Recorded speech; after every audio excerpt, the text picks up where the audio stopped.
Hey, how's it going, everybody? NCS Master back here again for another podcast review. Been a little while since I've done one of these, and doing one on a game that it's actually a little topical to make one on at the time. Me and a buddy of mine have gone through all of Final Fantasy 16, and safe to say we both have some thoughts on it. And I That's figured. putting it mildly, yeah. And if there was any game that, would be good to bring one of these reviews back for, I thought it would be this one. So, with me today, I have my good friend, Nicholas. You probably remember him if you saw it from our, video game remake discussion we did, I wanna say over a year ago at this point. Oh, geez, yeah, it has been a while, hasn't it? Yeah, it really has been. So, how have you been doing, man? I've been doing okay. I could talk about personal stuff, but I don't want to get too dour, but just know that I'm doing just fine now.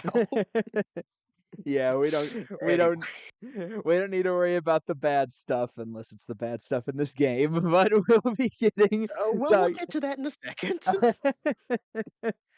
Yeah, so, we're here to talk about what's gotta be undoubtedly one of the biggest games of this year, and I would have said the biggest RPG of this year until Baldur's Gate 3 came out, Final Fantasy Yeah, 16. but as every single news article points out, it's unfair to compare other RPGs to Baldur's Gate for some reason. You just can't do it. It's not allowed. Unless people compare Tears of the Kingdom to it, which is weird because Tears of the Kingdom isn't even an RPG. Yeah, that's such a weird comparison. Whatever. Game Whatever. journalists are stupid.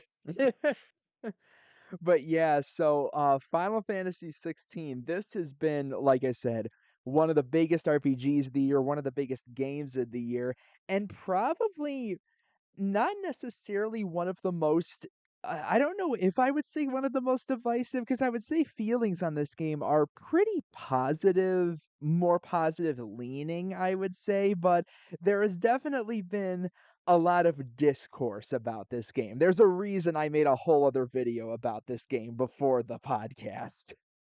Yeah, this game, the reception hasn't been negative. It's just been not nearly as positive as one would expect.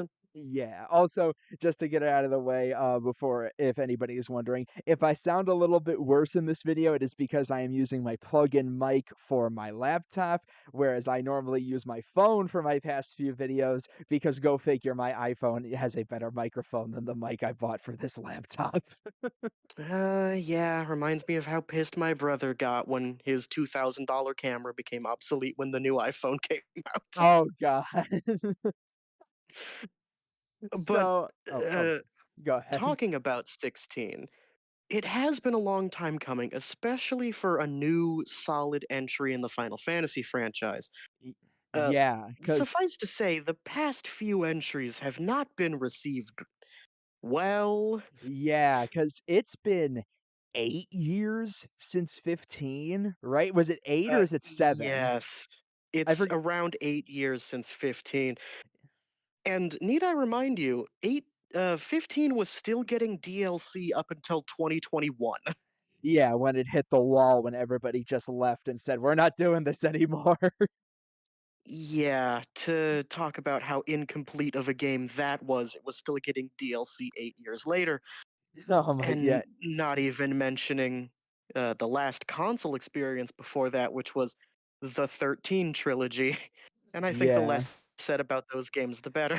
Yeah, dude, 15 has to like, the more I think about that game, it legit might be one of the worst development hells in gaming history. Like, when you seriously look at it, it's up there with Duke Nukem Forever, if you ask me. Like, it's not far behind. It's really not, especially because, I mean, if you look at the actual timeline of events, Nomura was working on it as part of the 13 universe. Then it got delayed and delayed and delayed again, and then he got ripped off the project. Tabata replaced him, and then totally rebooted the entire thing and shipped it a year and a half later. Nomura had to pick one of his children, and he chose Kingdom Hearts. Let's be fair. I think that was a pretty wise decision considering how badly 15 turned out. Yeah. Although granted, I said I don't know if he chose Kingdom Hearts 3. I think he might have just been forcibly put more onto it. Yeah, he was forcibly taken off the 15 project Okay, yeah, because yeah. It because was a they were like, mess. "Nomura, you need to ship this game. It's been 7 years, Nomura, you need to ship this game." Yeah, and so, after the mess that was 15, a lot of people were unsure where Final Fantasy was gonna go after that. In the time between these 2 games, we did get FF7 Remake, which I feel really did inject a much needed sense of positivity into Final Fantasy. Oh, of course. 7 Remake is one of the most universally beloved action RPGs I can think of in recent memory. I mean, of course, there are some people who are going to complain about the new story, but in terms of an experience, people Yeah, absolutely loved that game. it was my 2020 game of the year, and I am super looking forward to Rebirth next year. Um, Yes, and I think a lot of people are considering that 16 is a little bit divisive. a little bit, we'll get into it. So, We'll get into it. after 16 and, after no, after 15, not after 16, that after 16 when 17 comes in 2029 or whatever. Uh, yeah, I can't wait to play it with the next Elder Scrolls game. After 15 is what I meant to say, is, when we started to wonder what would come next, we found out that, 16 would actually be made by the team that has made what has to be the best received thing of Final Fantasy since the franchise's heyday in the '90s and early 2000s. This game was headed by Yoshi P and the team behind FF14, the big Mhm. MMO, with the amazing name Creative Business Unit 3. You just gotta love that, right? Like Zelda franchise is made by Nintendo Unit 2 or something. Something like that.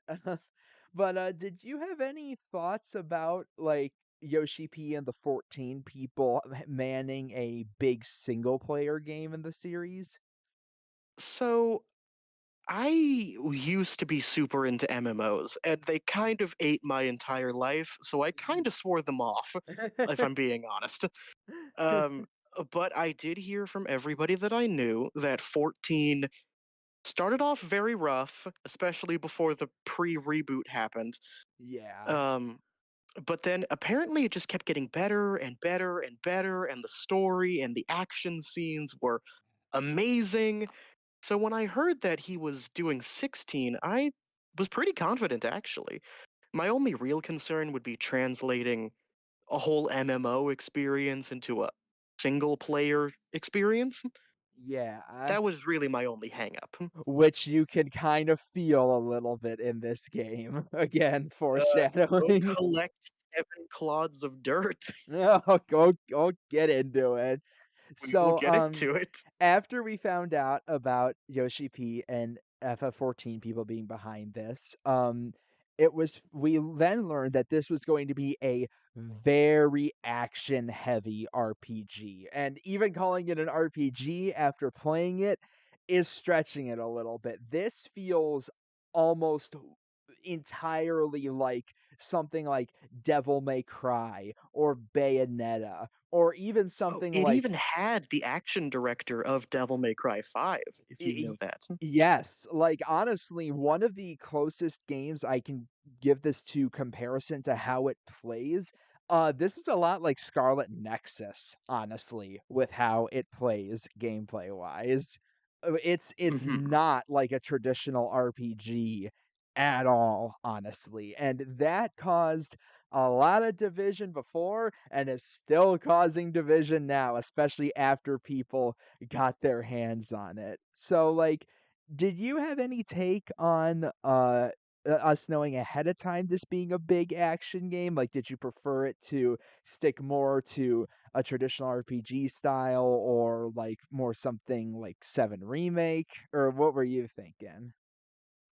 If I'm being totally honest, I'm mostly fine with Final Fantasy games changing up their genre on a dime. I mean, this is a franchise that has been a kart racer, a tactical game, a pure turn based game. It's even had other action game spin offs like Kingdom Yeah. Hearts.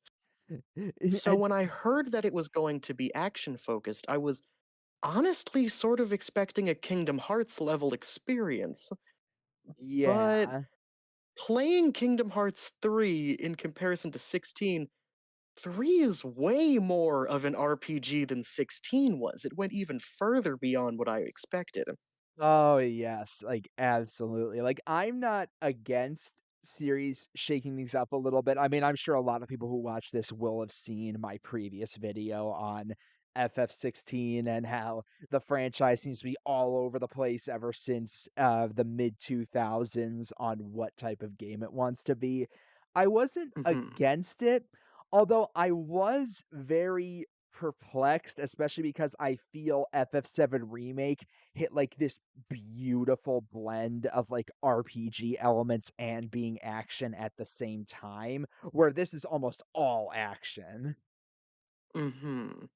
And I also felt that 7 Remake hit in a very specific place that a lot of classic RPGs do, that this doesn't, where the side quests all feel very relevant to the story and what is going on in the world, whereas that doesn't seem to be the case for the majority of quests in 16. Oh yeah, which speaking of story, we might as well start there. I got the whole list of bullet points here for us to go down.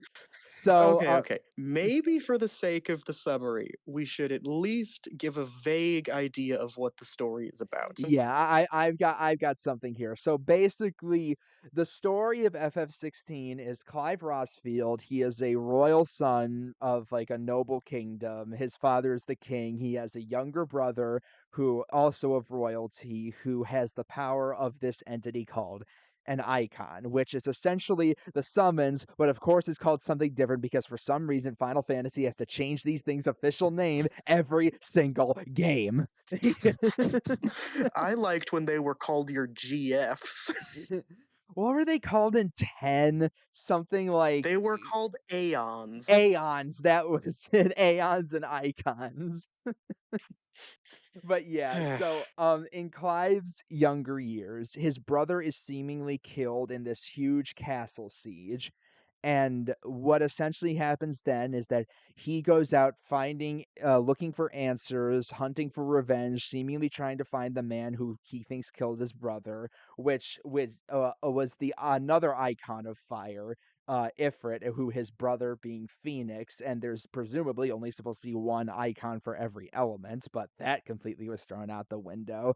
And so Clive, on his journey, he ends up running into a man named Sid, who is the leader of this resistance type group against all of the noble kingdoms, who he, along with a bunch of other allies that he meets over the game, such as he reunites with an old friend of his named Jill, as well as a number of people at the hideaway under Sid's tutelage, people like Gav, Goots, Karen. Was it Karen or Sharon? Was that her name?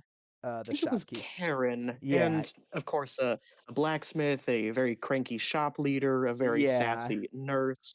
Yeah, very sassy nurse, like, all these people eventually, after Clive, continues to go through his journey and discover more truths about the death of his brother, or just to also put it out there, folks, probably should have said this earlier, we will be spoiling the hell out of this game. It's like, every Yeah, we are we're probably talking going to be talking about spoilers up until the final cutscene. Yeah, we are going to be talking about everything here. So sorry to say that a little bit later into the video, but before we get into big spoilers, like a spoiler alert, don't go any further if you have not played the game yet and want to experience it. So just setting that in stone, continuing on. So yeah, eventually Clive finds out about the truth of the death of his brother, where he is actually Ifrit, and so once he reconciles with that truth, he and Sid and Jill then make it their mission to destroy these mother crystals, these giant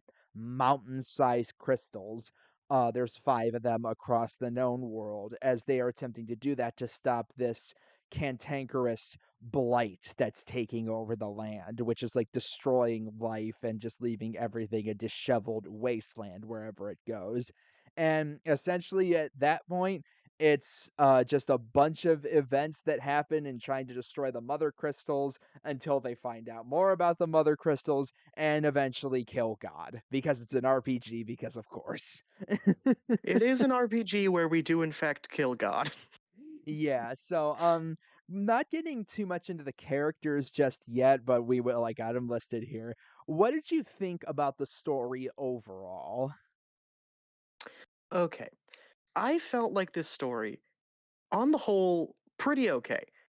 But I felt like it was torn in two very, very separate directions, and there is a very obvious point in the plot where you can tell the focus is radically shifted in one direction. Yeah, So you I can agree begin the there. game, yeah, you begin the game in this very grim, dark, very edgy, very brutal, violent, realistic setting where people are swearing and getting killed and they're having sex and Mhm. all this stuff. It's very, very Game of Thrones. Yes, this game makes liberal use of its M rating. Oh, absolutely. There are some scenes where a character's entire sentence is just 8 curse words. We'll get to you, Kupka.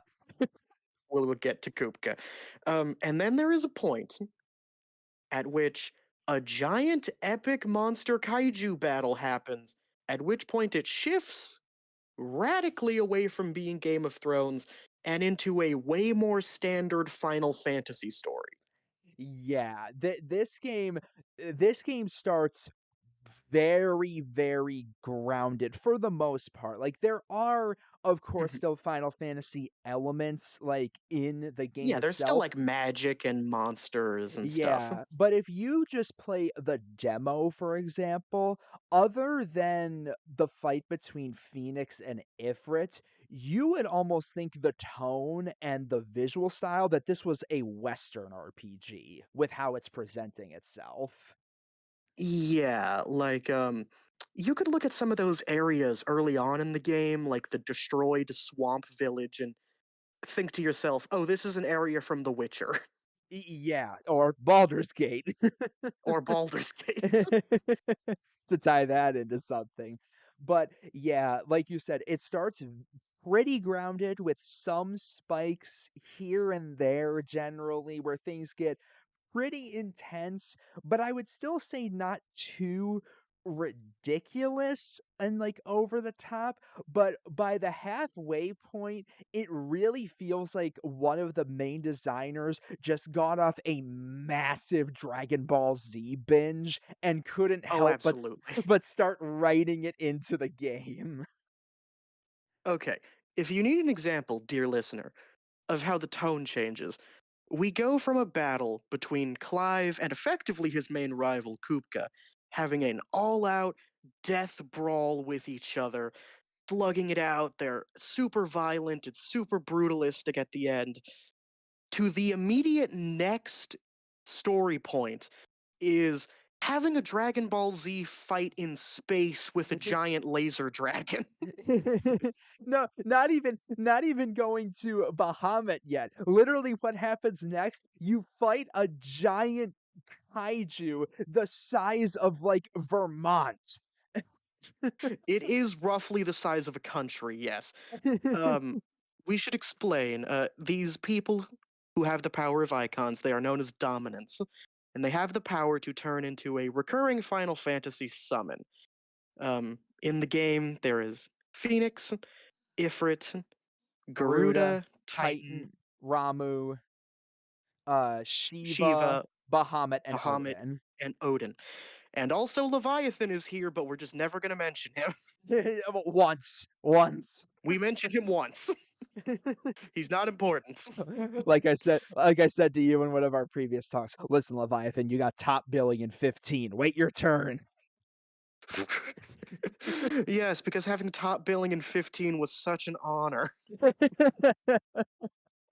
So these people, called dominants, can turn into their big monster forms. And these are clearly where the most money in the game has been spent. These giant epic kaiju battles. where you as Clive turn into Ifrit and have these giant epic slug out brawls with other giant monsters. Yeah, and so, like, the dominants are essentially, like, the main antagonistic forces, or most of the big primary characters throughout the game. Like, they are the ones that the events of the plot heavily revolve around, generally. Mhm. And we learn later in the game this is a deliberate cause by the JRPG evil god character. Yeah.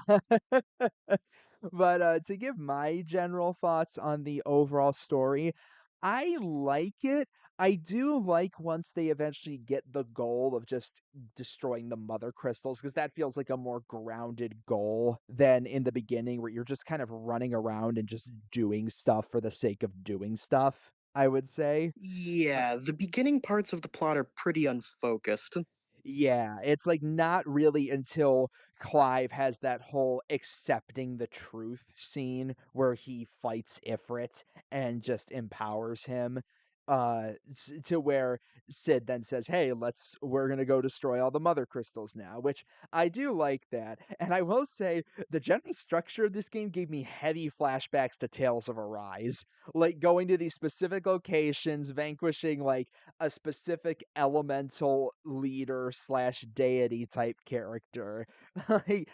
Like I was playing this again and I was like, "My god, I'm getting big Tales of Arise flashbacks here," which isn't necessarily a bad thing because I absolutely love that game.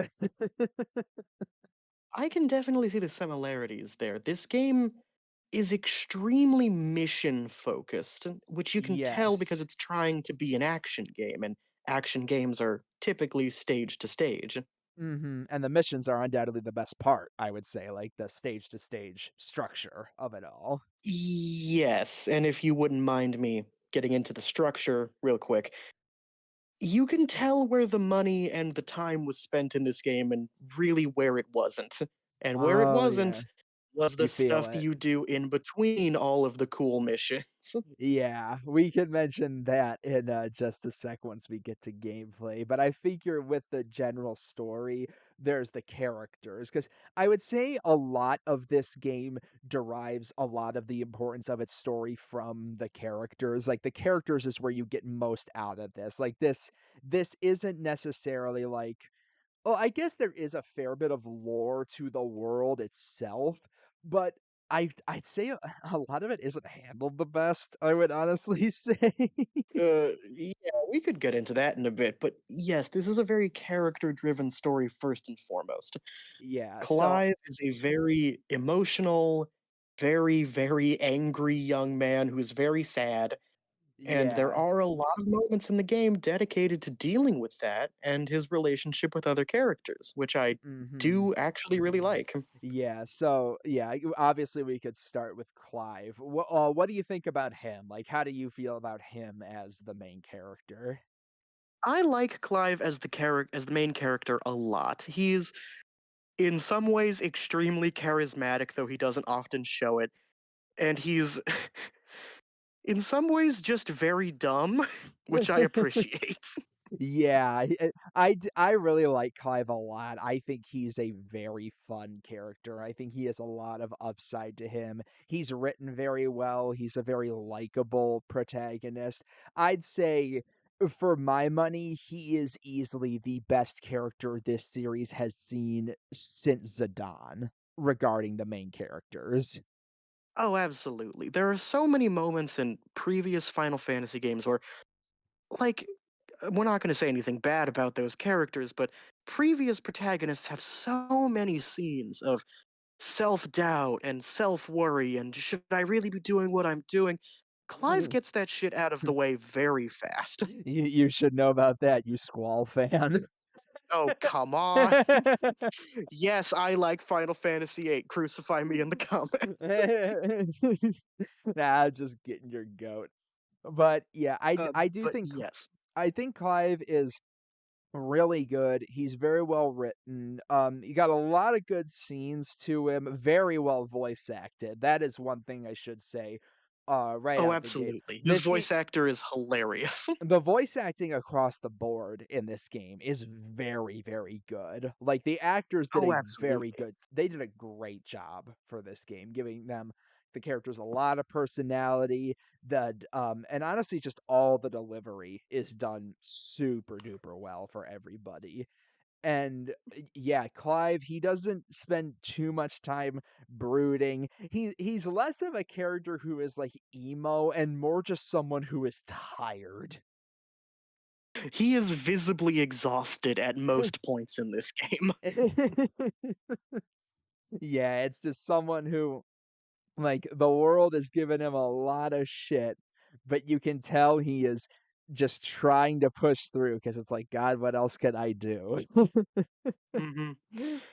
As for the supporting cast, I think we Yeah. can say for certain that this is probably the best Sid has ever been in the entire franchise. Yeah, I got Sid next, and yeah, Sid is really good in this game. I think I would safely say with really his only potential competition being like 4 Sid and 7 Sid, because those are probably 2 of the more proactive ones. But yeah, Yeah, Sid well, those are in the only two other Sids that were ever party members. yeah. But yeah, Sid in this game, he is great. He is definitely one of the funniest characters in this game. He's one Oh, who oh, absolutely. yeah, like this game is very dark. Like it is incredibly foreboding and brooding and ominous. And while it can be a little self-indulgent to a fault sometimes, it does thankfully know when to throw in a joke or a lighthearted line. And Sid is a perfect example of that. One of my absolute favorite Sid moments is just they need to sneak into the capital city to destroy the Mother Crystal. Sid says, I know a place. We cut, they are in a brothel, and you can hear sex noises from the next door as Jill looks at Sid very angry, and Sid's just like, what? I told you I knew a place. I Just like, can't. yeah, that's hilarious. Yeah, I would need to look back on that scene since it was a bit since I played the early game, but yeah, I do vaguely remember that. That was pretty funny. But yeah, Sid is like I said, he is a ton of fun. Again, great voice acting. Dude sounds like he smokes. That's for sure. He really does, and he even smokes in the game, which I think they Yeah. even mention at several points he's not supposed to. He has got that gravelly ass voice, like, he has got that rugged type voice, but it fits him very well, and, he's definitely one of my favorite characters in the game. I unfortunate, though, that he dies pretty early on in this game, like, again, spoiler Yeah. alert here, folks, but Well, yeah, Sid we already established that. yeah, He dies like a third of the way in. yeah, he dies within, like, the first quarter to the first third, I would say. He does not last very long, but he definitely leaves an impact on the story and the characters. Yeah, which it is pretty funny, though, like, considering all the stuff Clive survives in this game, I do like, the way Sid goes out, I'm like, "Ooh, I don't know." Yeah, he got mooked by one attack from one boss. Well, I think it was, God, who we will get to Okay, momentarily. we will get to God in a second. But, yeah, so, Sid is one of the more prominent, party members, but other than, Torgal, who, we can mention in a sec, the other character who is easily the most prominent party member with you throughout the whole game is, Jill, the main female protagonist and Clive's love interest. So, what did you think about Jill? Because I know you and I disagree on her a little bit. I am extremely disappointed in Jill. She has a really cool design. She's the dominant of Shiva, one of my favorite summons, and they set up so many instances where she can do something cool, and then Yeah, she cool. doesn't. And then, yes, cool. And then she doesn't. she has this big epic speech, and one of the real darker moments of the game is how she explains she was kidnapped by this race of barbarian dudes and they enslaved her and implied like sexually assaulted her, and how she was going to destroy them and destroy their leader and destroy the crystal. And she just immediately gets jobbed by the boss of that area, and Clive has to deal with it, and he ends up destroying the crystal instead of her. Well, oh, well, no, didn't sh I thought she did destroy the crystal, and she did kill the guy, you just had to handle the boss of that area. Okay, you handle the boss, she kills the human cult leader dude. She doesn't destroy the crystal. Clive tries Okay. to smack it with his sword dinks off, and then she uses ice magic on his sword, and that's enough to destroy the crystal. I see, I see. I get what you mean. I will say, I think a part of your complaint, not to devalue your complaint, but because No, I no, do go get ahead. I do get what you mean. But I think a part of it does unfortunately come from the fact that Clive is the only character you play as in this entire game, so there is very much a bit of a one-man show aura about the events of Yeah. this game, so because it's like, "Oh, if we have Jill do cool stuff, then the player won't be doing cool stuff because you can only play as Clive." Yeah, that is a real unfortunate bit about character action games, especially Unfor ones that only have one playable character, that no one else can really feel proactive. Yeah. I mean, I think you can make it work sometimes, like, I've actually been playing DMC3 for the first time lately, and Lady still gets to do, like, stuff in the cutscenes for that game. Well, isn't she a playable character? I think she is once you unlock her. I think you might unlock her, after you beat the game. At least I think you do. I know you get Virgil, or I forget. I know you can play as Lady in one of the games, but I know that a DMC has always had multiple playable characters since the second one. yeah, yeah. Dante and that lady, nobody even remembers. But but Hey, 2 was important. It ties into Shin Megami Tensei 3. oh, for God's sake. But back on topic, yeah, I do get what you mean with Jill, and I do agree to an extent, but I like Jill a lot more than I think you or some others would. I enjoy her as a character. I think she has a good personality, and I do think for when she does help out a lot in the moments where like she's not just a side character who can't do anything. She actively does seriously help in the game, like, to the point where, like I said, out of all the other human characters, she is easily the one who is assisting you the most on this journey. That is definitely true, yes. And we say human, uh, for reference, Clive has a dog, his name is Torgal. He's great, Yeah, but and he doesn't do much in the actual story. yeah, to mention him in just a sec, but I also did wanna get your take as I mentioned it when I brought her up. What did you think of, Jill and Clive's relationship? Because that's made very apparent from the beginning, that's where those 2 are going. Oh, absolutely. For reference, you start the game in the sort of present time with adult Clive, and then flash back a bit later to when Clive was 15 or 16, and we see that even back then, he and Jill sort of had a crush on each other. You meet Jill again in the present time, and they are immediately reconnected with each other. They have a lot of scenes together of being very intimate, discussing their feelings, the future, their mission together. I think that of all Final Fantasy relationships, theirs is probably one of the more believable.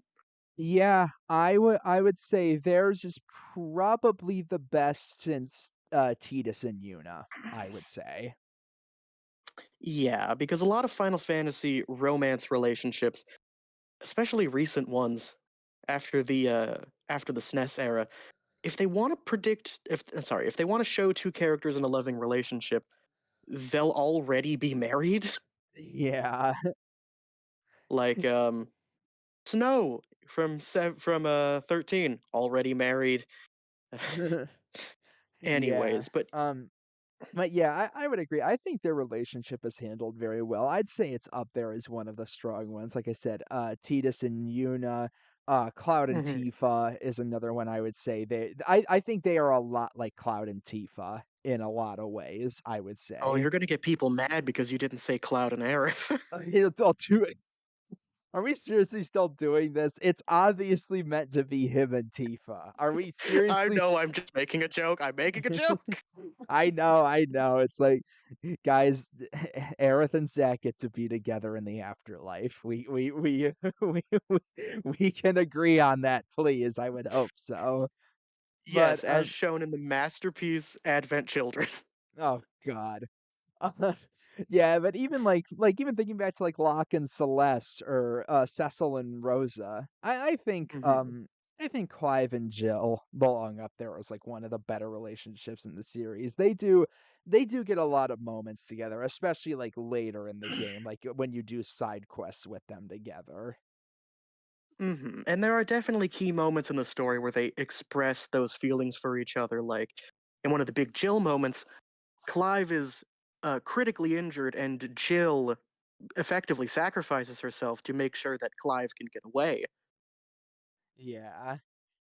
They are partially like I'm always kind of a fan of like fictional couples who are just like we have been through the ringer and we just make each other so happy that we just like being together. Like I don't know why, I just like those types of pairings. Those are really good pairings. Yeah. Yeah, but to, go on to the, another character, it probably won't say too much about him, but, he is, the good boy, the boy himself, the doggo, Hmm. Torgal, who is basically with you the entire game, essentially. Other than, like, a few key segments, Torgal is pretty much at Clive's side like 90% of the game, I would say. That's pretty accurate. I will say, if I could bring up a point about Torgal, the game puts so much focus on using Torgal as effectively your third party member for most of the game. He's with you almost all of the time. You can command him in battle. He's very important in terms of gameplay. They hardly do anything with him in terms of story, which I think Yeah. is very interesting. I mean, to be fair, there is only so much you can do with him because he is a dog. Like, he's That's not true, but that dog gets a Super Saiyan transformation at one point, and that y never comes into play ever again. Yeah, like Torgal is like he is a like he's a wolf. He's a very capable wolf. Like literally one of the moments that made me sit up the most in this game, where is when the one on I guess maybe two on one because he's always with you. When you're fighting Benedicta, the first major villain of this game, Oh, Torgal I know what you're talking about. like bites her by the face and like spins around her and throws her. I literally Against a wall, yes, it's I amazing. I literally sat up and went, "Holy shit, Torgal!" Dude jumps in from off screen, grabs her around the neck, spins, and then throws her against a wall. Like, this dog is talented. Oh, absolutely. And if you follow the timeline of events in the story, he's like 18 years old. He might be even older though, because because he's probably like 20, I would say, something like that. Yeah, they give a vague explanation. He's a type of magic wolf from an almost extinct race of magic ice wolves, but Yeah, that's about all you get in terms of story from him. who served like under it was like I think it was implied like I don't know if it was Torgal himself or if it was like a previous life of his where he served under like the old dominant of Shiva, I think is what it was, something like that. So that's why The story that you're told is that this one country that doesn't exist anymore because it got conquered by the blight, they used to have the dominant of Shiva as their royalty, which most of these countries do. And one of their dominants of ice would raise an ice wolf, and that ice wolf would awaken these secret powers, and that became a tradition. And it's Yeah. implied that because Jill is the new dominant of ice and Torgal has been hanging around her, that's how he gets his powers. Yeah, that's how he gets the form. I think it's called Fenrir is when he Yeah, the Fenrir transforms. form. Yeah, which looks really cool, and the moment he awakens it is great, but Hmm. they really never do anything with that connection or his Fenrir state ever again, honestly. Like, they they Yeah, they even say, like, in the game, like, after they find out about his origin, "Oh, he must I guess in a way he's more Jill's dog than Clive's," but he still sticks with Clive and listens to him the entire time. yeah. And even at the very end of the story, when he's helping you fight God, he doesn't turn into that form again. Yeah, like, he never turns into that form in, like, a story sense, like, ever again. It's really only in cutscene, which I don't again, I really don't get why they don't do more with that, because, again, he's with you the whole game. So you think, Hmm. like I mean, I don't know. I mean, I still really like Torgal. He's a good boy. He listens. It's they do a surprisingly good job conveying like the emotions and connections a dog has with the humans it's bonded with through Torgal. Like they do a really Oh, good job of absolutely. that. And there are several moments in the game where, in order to pull at the player's heartstrings, they do kick that dog and make you very mad. Oh, yeah, like, they even say I know you didn't play the side quest, but there is, like, an end of game side quest where, you find out that ring, that clip Torgal has around him was actually given to Hmm. him by Sid because Torgal kept gnawing because he was so nervous that Clive wasn't with him for all those years, and so Oh and my god. but actually, like, when Clive goes, "Well, now I'm here, why don't I take that off you?" Torgal actually growls at him a bit because now it reminds Torgal of Sid, so he doesn't want it gone now. Oh, okay. Uh, Tug at that's your such a. heartstrings. Yeah, it does. I think that's a good way to transition into side quests. Or I still have a few more characters we could go over. Oh, go ahead, go ahead. Yeah, I figure we could go over the most prominent characters, like, there were, one I figured we could group a lot of them together, like, the other Hideaway members, there are a few that stand out that I Mhm, think are either notable or you get more out of them, like, I'd probably say outside of the ones we have mentioned, Gav is probably the most prominent out of all the Hideaway members. absolutely. He's effectively the fourth main. Uh, well, if we're gonna spoil all this stuff, Joshua comes back to life and is Yes. part of the main squad. So Gav is effectively like the fourth most important human character after Sid dies. Yeah, essentially, and Yeb is pretty good, like, the game like, he surprisingly keeps up with dominance throughout the game, like, without Oh yeah, many there were like special 3 points in the there were 3 points in the game I could have sworn we were gonna kill him off, but he just doesn't. Yeah, no, he, like, helps you in, like, on the siege of your home when Kupka is taking it over. He's fighting off, like, entire hordes of, like, the Akashic zombies, which we'll get into in a little bit. But, like, Hmm. they do a real good job of, like Gav, like, stays relevant and is probably, like, the most capable non-dominant in the whole game. Which is real shocking considering that when he's introduced, he's kind of the butt of the joke. Oh, I thought that was more Goots who was like that, who was another member of the Hideaway. Yes, Goots is the assistant of Nan, the owner of the shop, the very Yeah, angry owner of the shop who's always mad at you.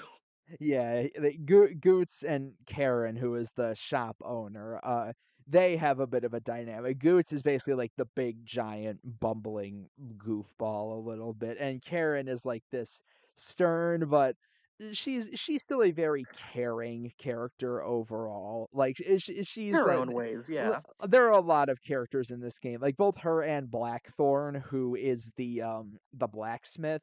They both have this, like, front they put up of, like, "Oh, I'm tough and I don't care," but you can tell deep down they really do. Oh, absolutely. And they both have side quests you can do where you get more information about both of them and some more insight into them personally. Like Yeah. Blackthorn has a set of side quests about how he feels super insecure about being a blacksmith because he's not quite as good as other blacksmiths. Yeah, and it's always 'cause of, it was, August, I think it was, who was always checking Hmm. in on him. Yeah, that was I always liked that, like, that was, like, even a subtle thing of, like, building dynamics among the hideout, like August and Blackthorn. And there are good connections in the hideout, like, I really like Tomes as well, the library keeper, essentially. Hmm. Yeah, One of he my favorites. Oh, Oh, go sorry, go ahead. ahead. You can go ahead. Well, I was going to say one of my favorites who only gets introduced after the second time skip of the game, Vivian. She's Oh, effectively every single chapter will give you the laydown of all the politics that is happening in the current game. she is the exposition lady.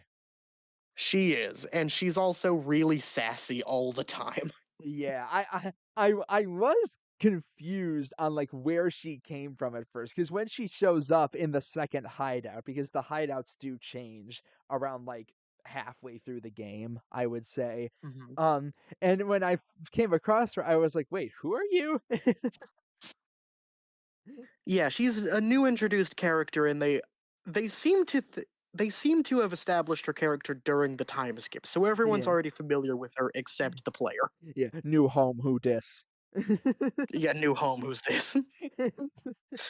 Yeah, and there's a But yeah, couple there are a bunch of people. Yeah, there's a couple others like Otto and, Tarja who are, like, sort of, like a maintenance keeper and a nurse, essentially, who, you don't interact with them a ton, but again, they are, like they're good characters for who they are, like, Tarja is very fun seeing her when Joshua comes back. "Damn it, Joshua, take your pills."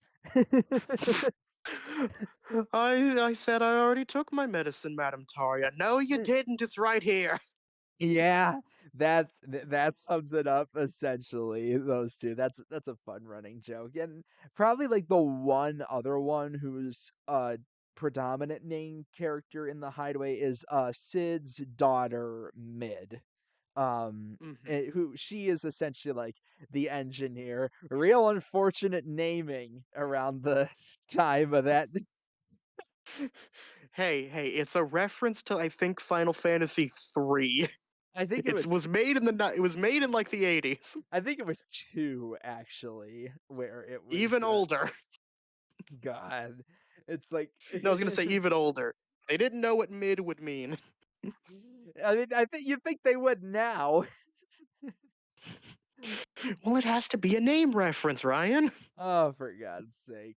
But yeah, so, and she's likable for, what who she is and, like, what she's involved with, because she has a much greater involvement later in the game, like building you a big ship, essentially, so you can travel on to, the other continent that is adjacent to the mainland where you all are. Um, I don't know if she was ever given, like, major closure with her father, though. Like, cause that was a Yeah, thing. it didn't really seem like it. There's Yeah, this 'cause big scene, sort of 70% through the game, where all of the characters from the hideout go and visit Sid's grave.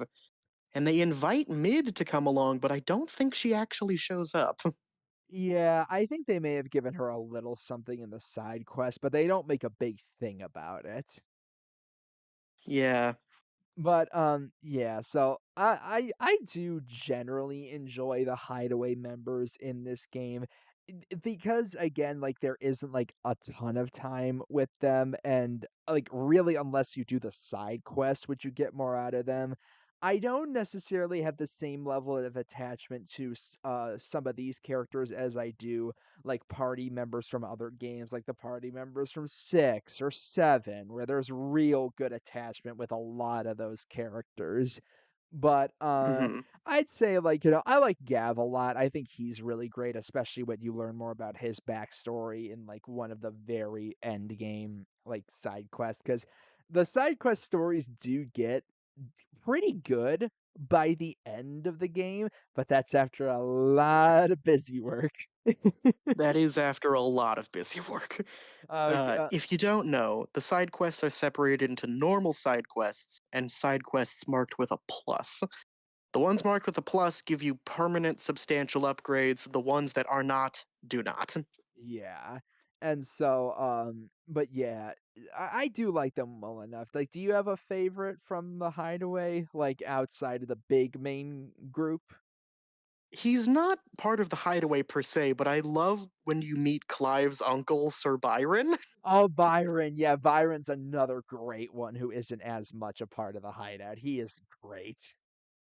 Byron is a pure comic relief character. Almost everything he says is a joke, and it almost always lands. He Yeah. is stupid, and he is rich, and he is full of himself, but he is oddly one of like the nicest, most understanding characters in the story. Oh, he is. The scene where he and Clive reunite is legit one of the best scenes in the whole game. Yeah, so Clyde and Jill want to get his help, but of course it's been 15 or so years since Clive has met Byron, and Clive is assumed to be dead.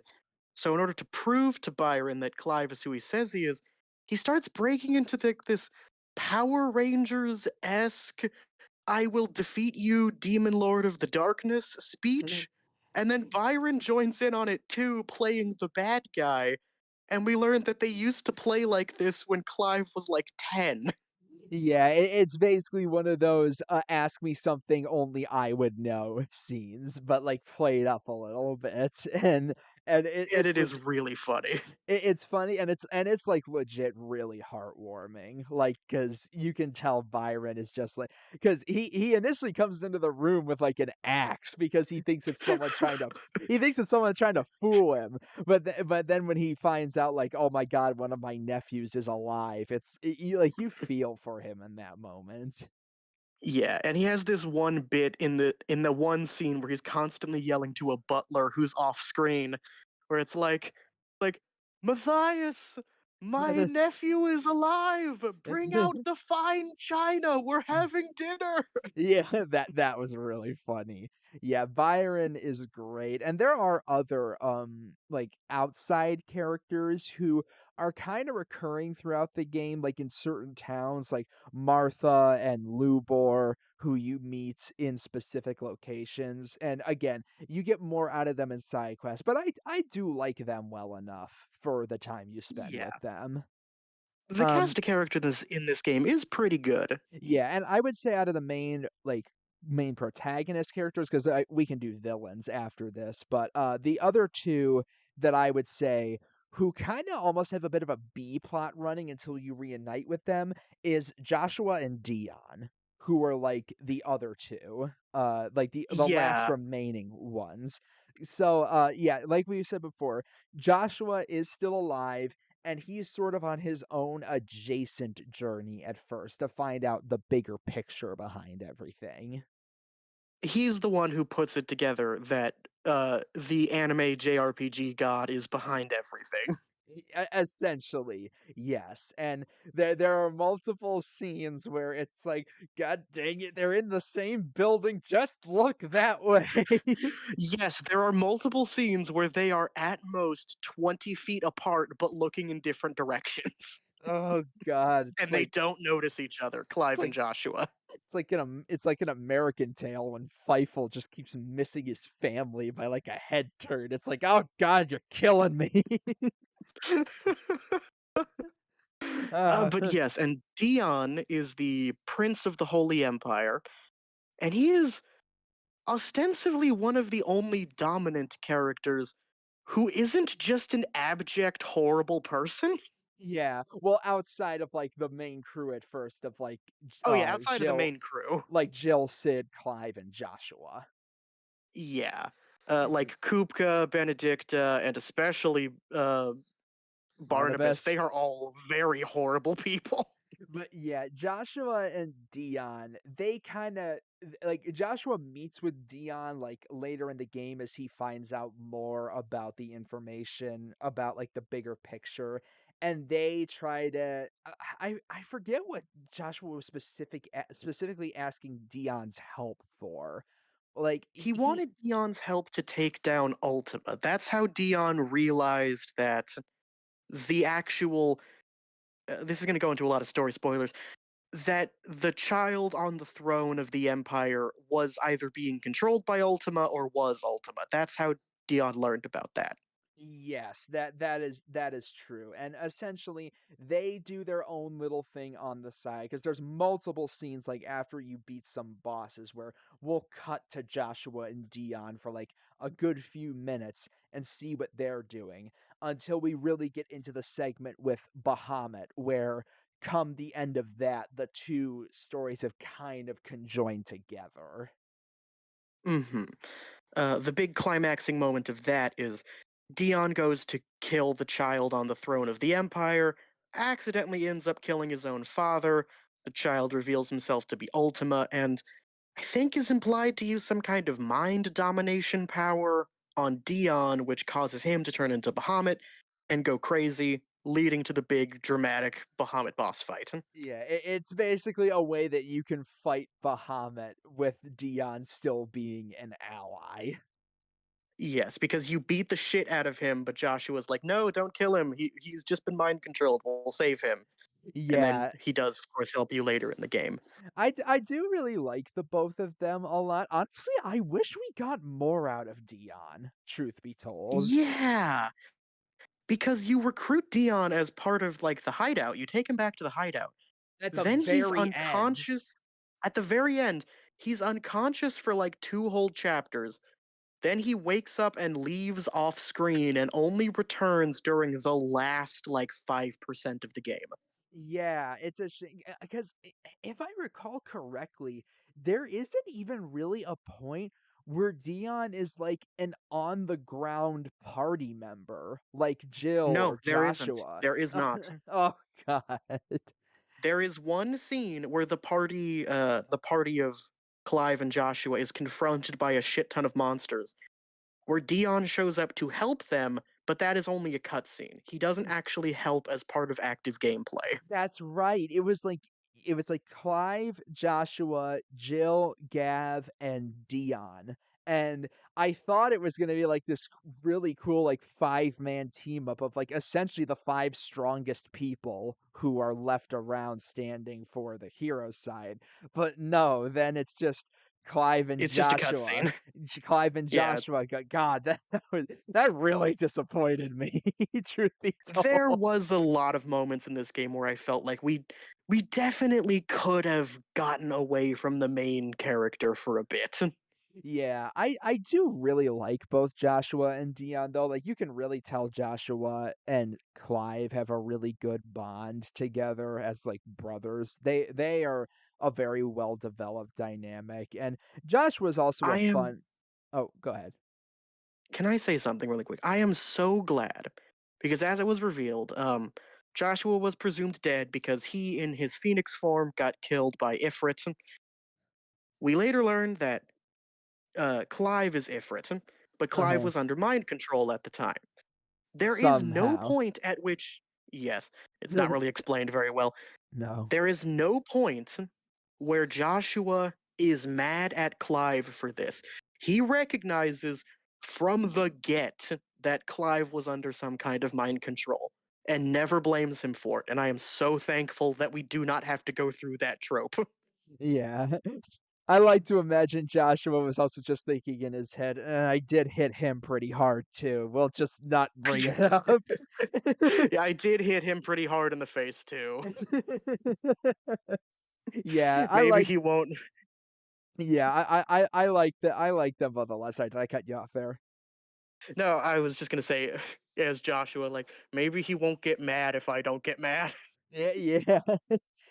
I do like their dynamic a lot, and like I said, I really like Dion. He's a likable character who honestly, he goes through almost his own story in this game. Like, Dion almost could have been the main protagonist of his own, like, narrative.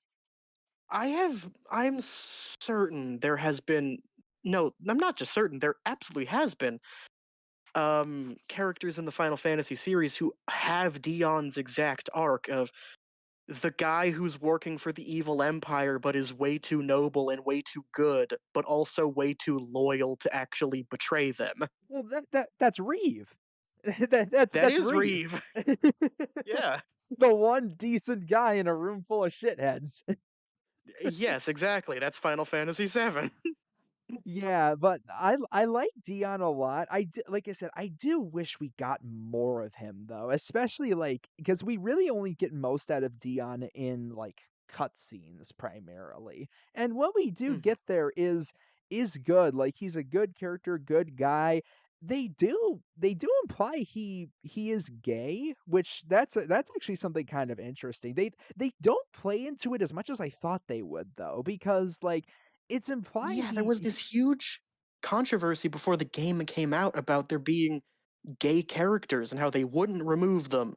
And then the gay characters are Dion kisses his male attendant one time.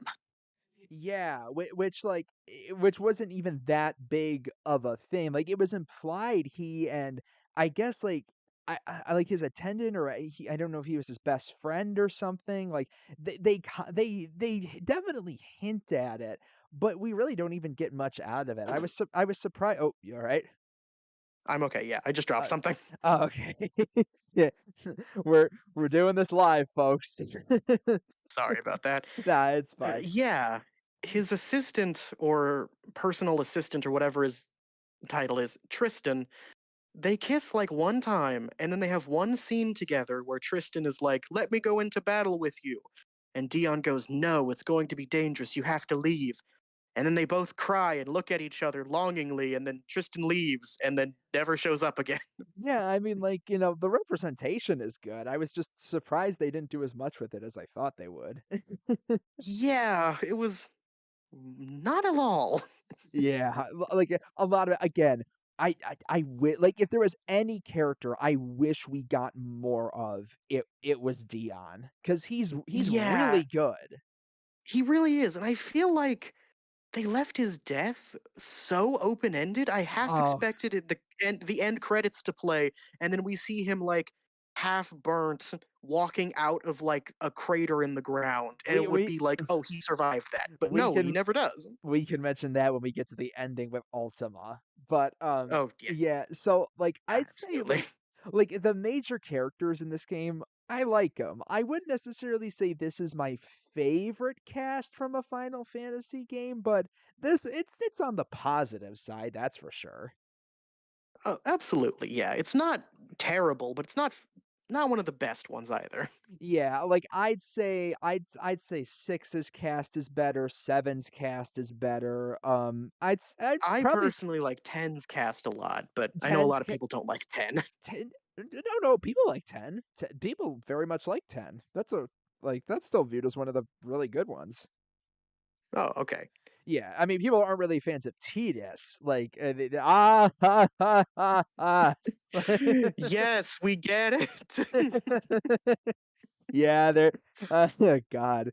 But, they're yeah, 10's cast is good, 9's cast is also really good, but I'd say this cast overall is, like, at minimum, like, high B, I would say. Probably, yeah.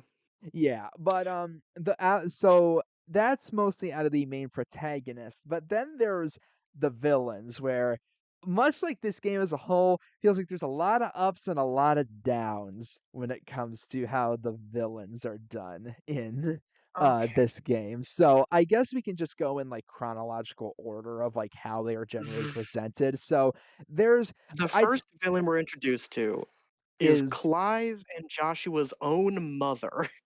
Yeah, but she is introduced very early, and I think we could save her for just a minute because she's introduced early, but doesn't do a whole lot until, like, around the middle of the game, I would say, is, like, when more Yeah. happens with her. I'd say, like, 'cause I'd say there's 5 major antagonists over the course of this game, and the first one that you are actively fighting is a woman named Benedicta, who Mhm. seemingly has some sort of a dynamic with Sid from their past. Benedicta is the dominant of Garuda, has wind powers. She also seems to have control of some kind of an army, and she is working for a guy named Barnabas, who we'll get to later. Yeah. So what did you think of her? I thought she was very cool. I thought for an introductory villain, she was very effective. Her first opening scenes where she's just, oh, you did something wrong? I don't know why you're begging for your life. I'm just gonna kill you anyways. And then she kills that guy. Yeah, she is I very think she's really effective as an opening villain. yeah, she is very good at playing the bitch. She really is, yes. Yeah, There are she's so many moments early in the game that are just like, God damn it. Like when she kicks your dog. Oh god, yeah, oh yeah, that was like that was a moment where there's like this meme clip of like I forget if it was like Abraham Lincoln from like SNL or something where he's just going, "Oh, Oh, now now you you fucked fucked up, up. now you Yeah, Now fucked now you up." you fucked. fucked up, lady. Yeah, that was me in that moment. But yeah, she is like really good in this game in the very beginning because she's early on, but again, a lot like Dion, it probably even more than Dion, it feels like they wanted to do more with her, but then they just dumped her after, like, the first, like, fifth of the game, I would say, Yeah, like it was so early on. After you fight Garuda as Ifrit, there's a scene where Ifrit is about to like gore Garuda, but Sid as his icon, Ramu stops you, and both Clive and Benedicta are just laying there on the ground. So I was under the assumption that they were both still alive, and she was going to come back later. but no, But she then we is later learned dead. that she just died. She just dead. Yeah, she did die. I mean, I got it pretty clear that she was dead by how Sid was reacting when he saw her after the Icon fight. But like, because it's weird with Benedicta, like she has a dynamic with Sid where they very much have some sort of connection. And like, once it gets later on with her, they almost paint her story as, like, a partial tragedy at, like, the very end. Yeah, in the last like 5 minutes before she turns into Garuda, she you defeated her in human form. She's super despondent. She's like, if I lost this guy, I'm worthless. She gets attacked by a bunch of bandits, and then she has this weird flashback where she's in like chains and rags, and Sid comes to save her in this flashback, and Sid is like, "Oh, get up! You're no longer a slave anymore. You can be with me." And it's like this weird implication that like she was a slave and she's only acting this way because of how unfairly the world treated her, but then that's all you get, and then she dies. Yeah, because they both were originally working under Barnabas, who is one of the most major antagonists in the game, but then Sid left because of stuff regarding Ultima. Um, and so Benedicta holds that against him, but it's like she regrets it at the end. I mean, I don't know if I should have read more into the lore compendium, but I would argue that stuff shouldn't be confined to the lore compendium if it's really We'll get to important. that in a bit when we talk about Akashic. Oh, jeez. Oh, God, you had to explain that to me. Yes. So it's Um, heavily implied that Benedicta wanted to like turn back and be good, but then she just dies, and yeah, that's it. she's just dead, and it's weird. Again, it almost like I don't know if this game went through a bunch of rewrites or whatever, but it feels like that was a rewrite in some way how they did stuff with her. Especially because, spoilers, and probably like one of the most Game of Thronesy moments, we later learn that somebody cut her head off and shipped it to Kupka, who Kupka was in love with Benedicta to piss Yeah. Kupka off. And we don't even get explained as part of the main plot who actually did that. Yeah, I had to look into it. It was Barnabas. It was Barnabas, because Barnabas wanted to piss off Kupka and have him go destroy Sid slash Clive. But that's Yes. never explained as part of the story, and it's the last important thing Benedicta does, and it's when she's dead. Yeah, it's just like I mean, again, I like her for what she is, but there definitely feels like there wanted to be and should have been more with her overall. Absolutely, yeah. But you mentioned him, the next major villain, who you face off for the game, who I would say is the major antagonist for a good chunk of the game, honestly, where hmm he's either in the background or up front. And, the one who, for my money, I would say is the best antagonist in the game, and that is Kupka. Hugo Kupka, dominant of Titan, and the most massive man in the world. Even in his human form, he is like 10 feet tall. He is the dominant of Titans, so I guess that bleeds in some way. He and Clive have such an anime rivalry with each other. It's not even funny. Oh, yeah, that's one of the reasons, like, why I think he is such a good villain in this game is, like, they really play into how much he and Clive just hate each other. And there are several moments where they are shown to be about equal in terms of power, which plays into the anime rivalry type of thing. Yeah, because we should mention, we talked about how you change, hideouts halfway through the game. That's because Kuka straight up brings his army and destroys the old hideout. Yeah, he throws his army at the hideout to kill the stragglers, but as Titan physically destroys the old hideout. Yeah, like, he is out for blood against Clive and Sid, like, no holding back. And then when Sid dies prematurely in the game, he gets pissed off because he wanted to kill that guy. Yeah, he did. But yeah, I honest like it's just the way he's presented with the dynamic with Clive that I think makes him a really good villain. Like he's presented as a good threat. He is active throughout a good chunk of the game. I I don't know if like I timed it or if like I was just feeling a sense of like time dilation because there were times where I didn't play the game for a few days, but I feel like he was the villain for the longest chunk of the game. It certainly feels like it. The game has what are effectively chapters, and I feel like he's the main villain for at least three or four of them. Yeah, I would say, yeah, obviously, not counting like the main villain who's essentially in the background the entire time. Oh, that hardly counts. If Yeah. there's a good comparison, and I think my friend Ryan will appreciate this, Oh boy. uh, if Clive is Ichigo, then Hugo Kupka is Grimjow when the main villain is Aizen. Like, we Ye- really care about the dynamic between Ichigo and Grimjow way more than we care about Ichigo versus Aizen.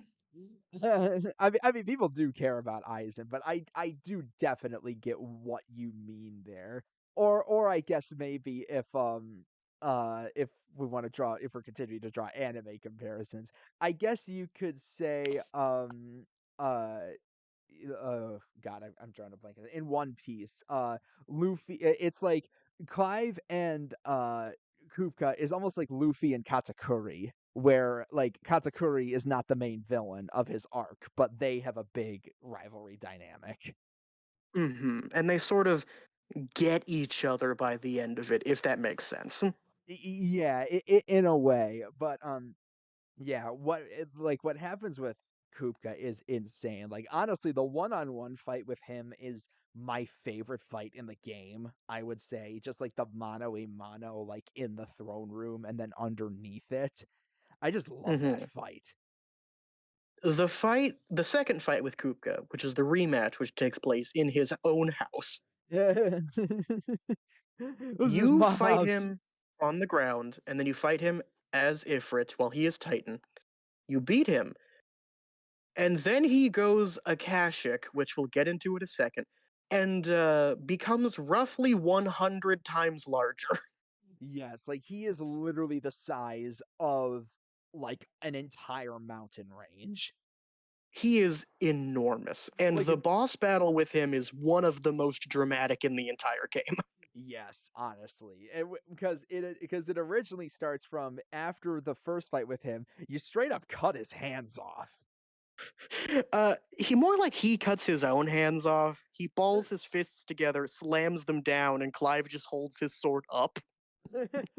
Well, Clive swings it. Like he doesn't just drive his hands into it. But yes, Cooper gets his hands chopped off and just swears forever since that scene.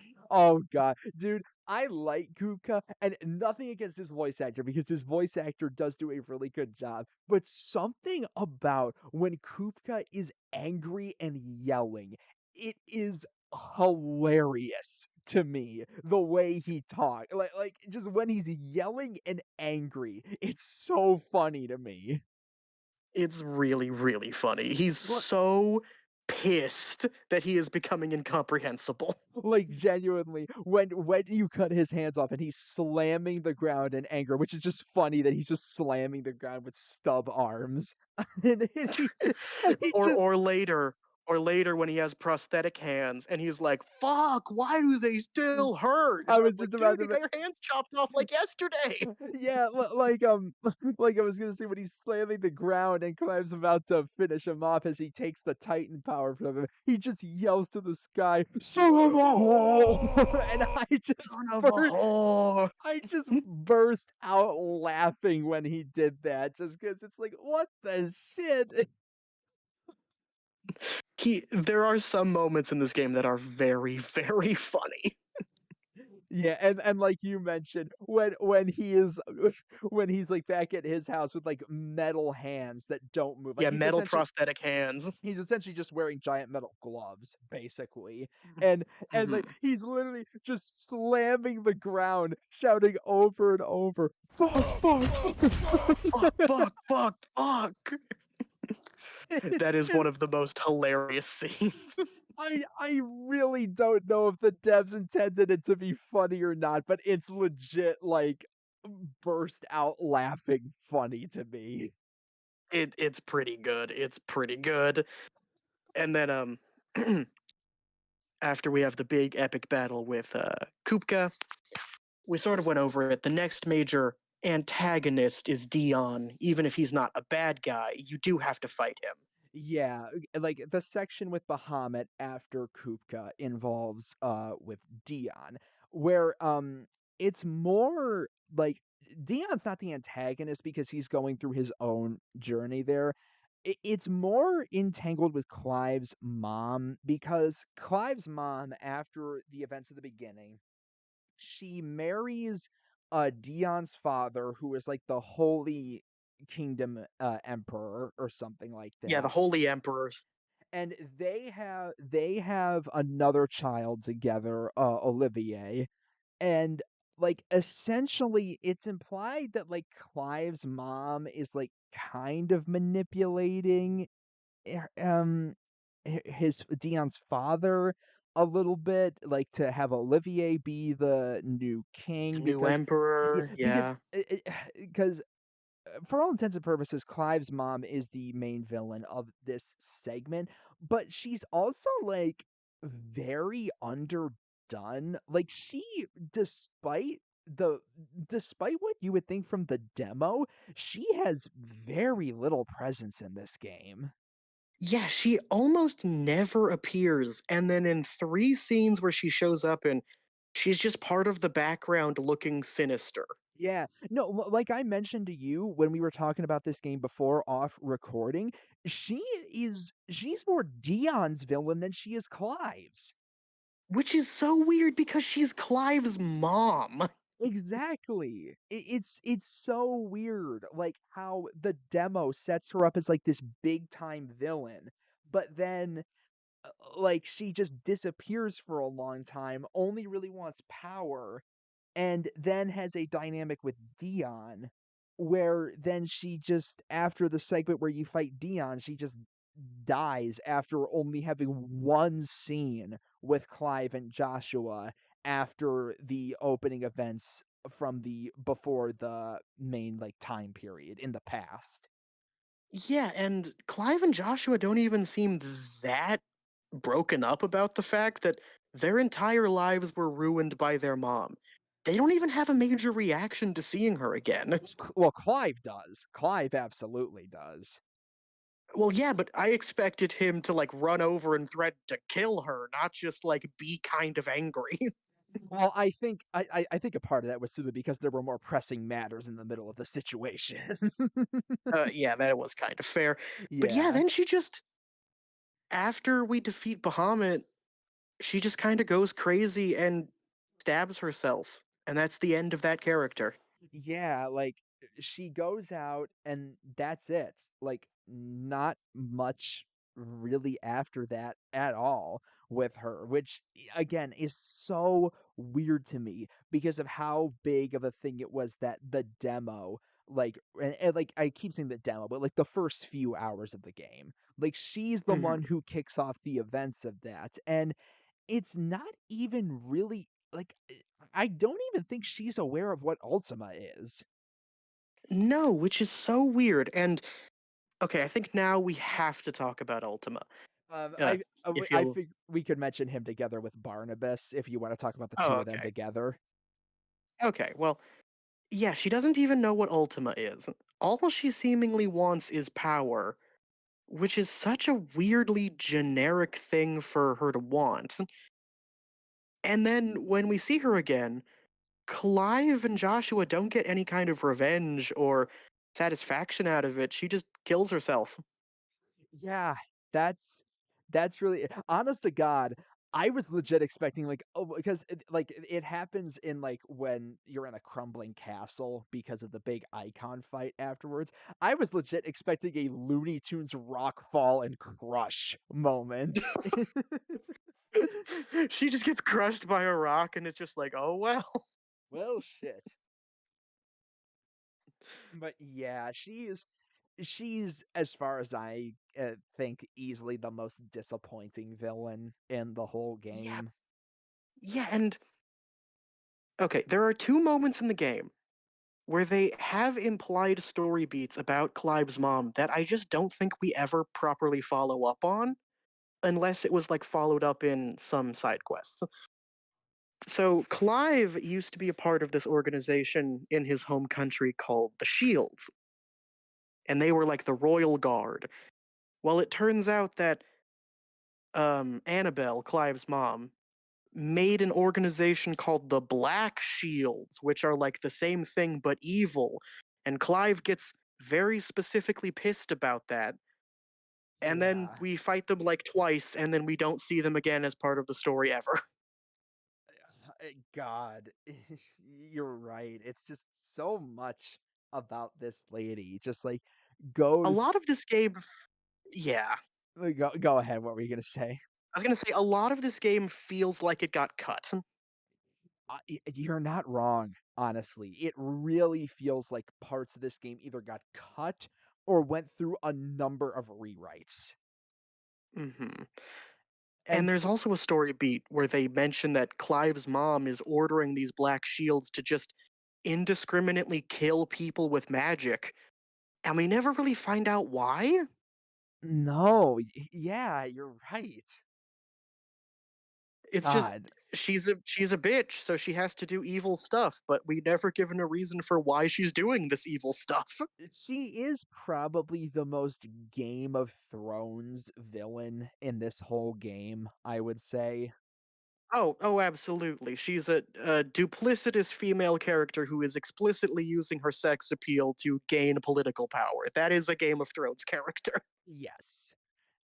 But after her, we shift to basically like a double dynamic of like presented as like the ending threats, and that's Barnabas, who is being led by Ultima, who is in all truth like the true big bad of this game. Like Ultima is essentially like in the Final Fantasy villain lineup alongside the likes of, Kefka, Exdeath, Golbez, Sephiroth. Ultima is who would be put on the poster for 16. Yes. Uh, Barnabas is the dominant of Odin, and it is implied that he has been working for this entity called Ultima for at least like 40 years or something. Something like that, because Barnabas is under Ultima's guidance basically from the beginning of the game. Yes, and he was at some point trying to recruit dominance. He had Benedicta, he had Kupka. At one point, he even had Sid. Yeah, Uh, and, um, so I guess we probably just can talk about Barnabas first, because he does come first generally, and, mhm. I I think he's good. The game does a real good job of playing him up as a threat. Oh, absolutely. He is the dominant of Odin, so he has the sword that can destroy anything in one hit, and they play that up a lot in the cutscenes. Yeah, there's even like a forced loss battle against him where you just like the game has one of those moments where it's like, "Oh, you gotta stop the attack by attacking him enough." And I think it's impossible to stop his attack. Oh, absolutely. Just to go into it a bit, uh, at one point in the game, Barnabas is raiding this city. You, as Clive, go with Joshua and Jill to go fight him. Um, in a cutscene, Clive tries to fight Barnabas, instantly gets KO'd. That's when Jill does the self sacrifice moment to let the two brothers escape. Then they get a boat, and then they're chasing Barnabas, who has captured Jill on a boat. Barnabas cuts the ocean in half. Moses. He cuts the ocean in half, causes Clive to fall into the giant crevice in the ocean with Jill. And that's where you fight him at the bottom of the ocean floor, where there is a forced loss moment, yes. Yeah, it's a wild fight, honestly. It really is. And yeah, they like Barnabas is a pretty good threat, and it is always clear that he's serving under Odin, especially like once he shifts into like the next major target. But I think he does good enough like as a character. Like he is a very insanely devoted religious zealot type character. Like he's the insane church leader. He is, yes. I will say I did think he was a little bit flat, just because most of his dialogue when Clive is on screen is just him monologuing about how friendship and love are futile and generic bad guy, generic bad guy, generic bad guy stuff. But then, in the final confrontation with Barnabas, where Clive actually starts to win, he goes absolutely fucking crazy. Someone would Barnabas lose oh, go Barnabas ahead. loses his goddamn mind and starts laughing his ass off and being like, "Is this what joy feels like? I'm having so much fun!" As he's like throwing Zantetsugens at you. What's that? One of the team members was playing Twilight Princess while they were developing this game. Yes, he is very Zant core. Yeah, like that is like legit Zant to a T. But yeah, I like Barnabas a lot. It is like because I think it's kind of just implied that he's just following Ultima because, oh, he is the Lord. He will lead us to salvation, stuff like that. Yeah, I think at this point it's should probably explain what the fuck Ultima is. Yeah, we can go into Ultima now. I know you've got things to say about him. Okay, so we are introduced to Ultima fairly early on. We are introduced to him when Sid is first dying. He shows up, he tries to possess um, Clive's body, but then Joshua shows up, does a big cool magic sigil spell, and seems to seal Ultima away. Ultima is one of a race of super beings who are all identical, I guess, and they are all named Ultima, which is not confusing at all, we promise. Yeah, that confused me at first because just to cut in a The little bit. Ultima that Joshua seals away is not the same Ultima who keeps fucking with Clive afterwards. Yeah, because in that scene, Joshua seals away Ultima, but then you're still seeing Ultima throughout the rest of the game, and I'm just thinking, well, wait, what the hell did Joshua accomplish by doing that then? Then in the final boss, there's two of them all of a sudden. I'm like, wait, what the fuck? Yes, yes, there are multiple Ultimas who are all called Ultima, and they have this big plan to effectively reboot the universe and destroy humanity because the love and friendship are a disease and we need a perfect unfeeling cold world, and it's you've seen this in every JRPG ever. It's great that they all have the same designs and voices. Yes, they all have the same designs and voices. They didn't even like give them different colors. So, I know you said it to me, on our other call. You really don't like Ultima. I really don't.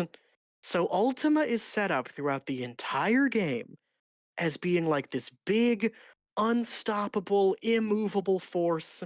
He is God, capital G. He is the most powerful. He is yada yada yada.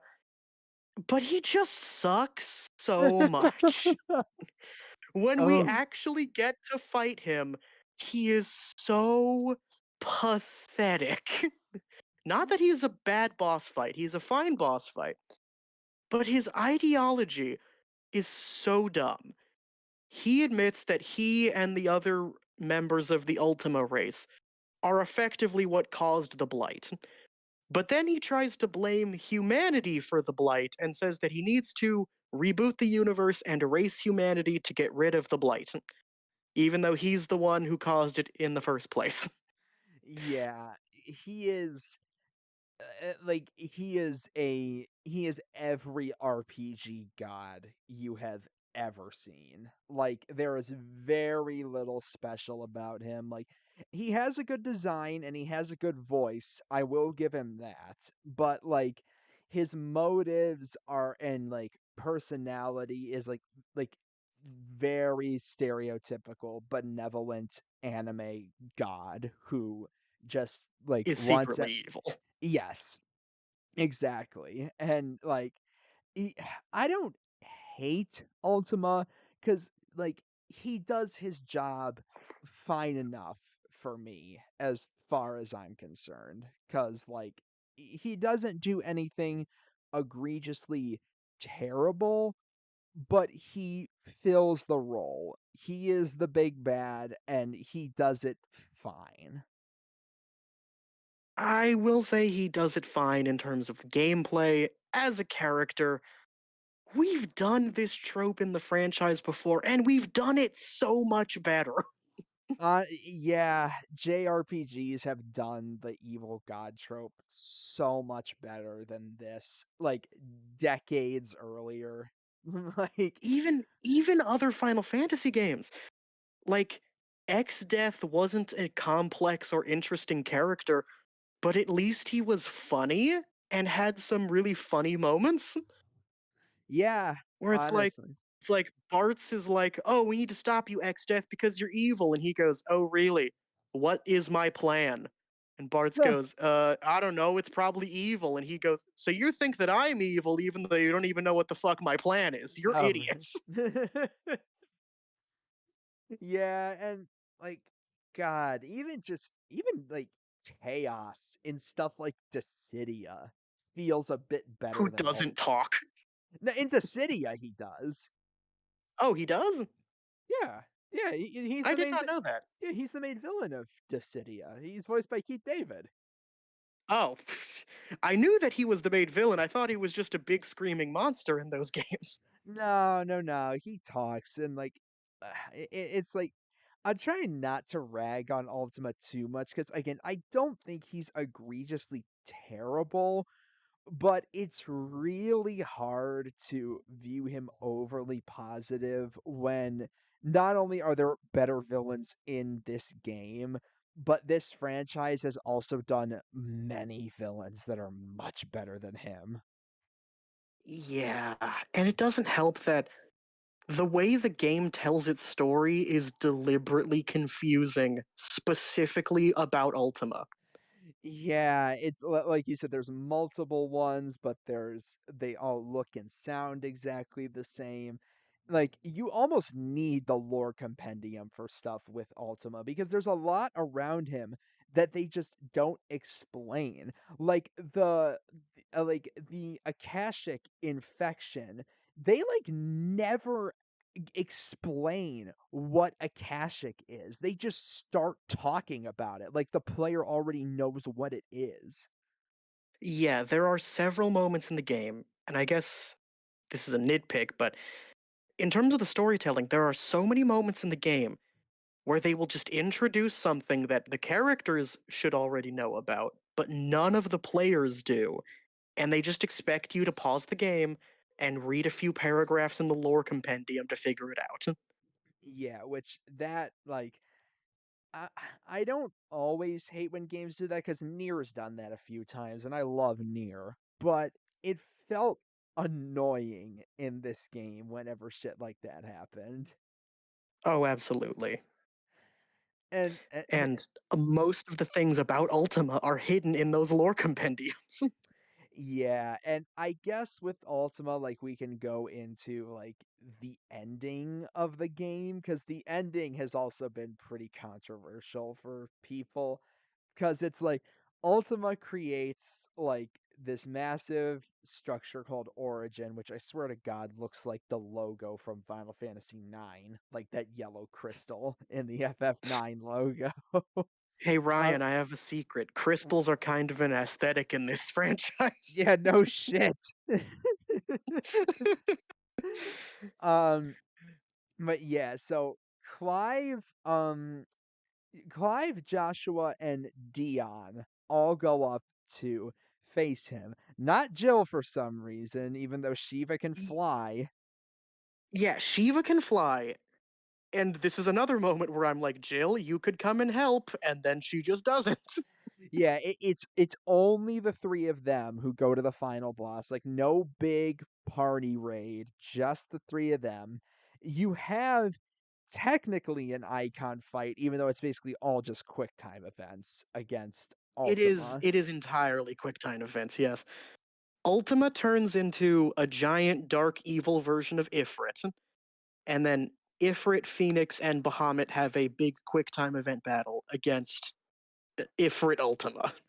Yeah, and so like Clive and Joshua enter the fortress of Origin after Dion just I guess he just dies cuz Yeah, like that was I really expected there to be more from him. He gets them in there safely, and then he looks at Ultima. Ultima does a super attack, and then Dion tries his own super attack. He fails the beam clash, and then he just dies. yeah, like he transforms out of Bahamut and just falls to the fortress. Like you don't see him again in the fortress, you just have to assume he's dead, I guess. Like Mhm. no good send off for him whatsoever. But Yeah. yeah, so then Clive and Joshua make it inside. Joshua dies by Ultima breaking free, and he gives Clive his icon power. And so Clive goes on this like massive, like 3 to 4 phase fight against the merged Ultima. It's a fun fight. It's intense as hell. It's a fun It fight. really is, yeah. But yeah, so Clive fights off Ultima because again, Ultima this whole time was intending for Clive to be a vessel for him to recreate the universe, essentially. Mhm. And so, oh, were you gonna say something? There is a weird note. So, all of the different Ultimas effectively embodied the Mother Crystals, Yes. and the Mother Crystals were supposedly the origin behind the icons. Ultima wanted Clive as Ifrit to absorb all of the other icons and become the perfect vessel. Except Leviathan, I guess. They do specifically say Leviathan the Lost. Like Joshua mentions him once. A lot of people think that could be a story for DLC if they do it for this game. Probably, but the reason why Ifrit is a different icon than the rest is that they sort of imply that the Ultimas used to look like Ifrit, but then they shed their physical forms, which is why Ultima needs a physical vessel. And their physical forms used to look like Ifrit, and that's why Ifrit looks the way it does. Yeah, looked like the fused Ifrit, which is Ifrit and Yes. Phoenix combined together. But Yes. and so like they go through that big fight. Clive wins. They do their hardest attempt at a title drop without making it sound too corny. It comes off as really corny. Clive like grabs his sword and he's like, "If this is your fantasy Ultima, allow it to be your final one." Yeah, it's like, man, they were trying with that They one. really, really wanted to try on that one, yeah. And so Clive essentially kills Ultima, absorbs his power, but it turns out that like its power is too much even for his body. So he essentially uses the power to destroy the blight, and essentially, I guess, erase magic from the world. Yes. He says specifically when he has this god power, he's like talking to the big giant crystal in the center of the room, and he's like, "Let's make a deal. My deal is a world where people can live and die as they choose with no magic users, and no icons. Deal?" And then he shoots all of his power into the crystal, and the crystal explodes. Yeah, and so after that, we get like we see Clive like wash up on a beach, and it seems like he's succumbing to that stone process that happens when magic users use up all their magic and they just basically like turn to like stone essentially. Um, Mhm. as it happens to one of his hands and like part of his face, but we don't see it fully happen. It cuts back to like Gav and Jill and Torgal at the hideaway. And like eventually Jill just starts crying, seemingly realizing that Clive, I guess she thinks he's dead. And Torgal goes out there and just starts howling at the moon because everybody's heartbroken. But then we like Mhm. cut to an undiscriminate amount of time later, it had to be a long time later, where we see like this normal old-timey family of like a mother Yeah, and two normal medieval looking family, mother and not two children. yeah, and we see a book on the table which is called Final Fantasy, which is written by Joshua Rossfield. And specifically, the point in this scene is that the kids are pretending playing with magic, and the mom says, "Oh, don't be silly, kids. Magic isn't real." Yeah, so it had to be a long time later, and a lot of people think that Clive isn't dead, and he wrote that book under Joshua as a pen name. Because specifically in one of the late game side quests, when you talk to Tomes, he gives Clive a special quill, and he essentially says to him, I hope that one day you can put down the sword and pick up the pen, essentially wanting Right. Clive to become an author. And so a lot of people think that's what's happened here, that Clive is still alive and he used his brother's name to write the story of Final Fantasy, which I don't And it's necessarily. several Oh, hundred years later, and people forgot that magic existed. yeah, yeah. And so I am so split on this ending. Like, I don't even know how to feel about it. It's so weird and abrupt because it doesn't lead in from anything. And the only thing you get from that scene is magic isn't real, or at least it's been such a long time that people don't think magic is real. And then cut to book Final Fantasy. And then that's it. That's the end of the game.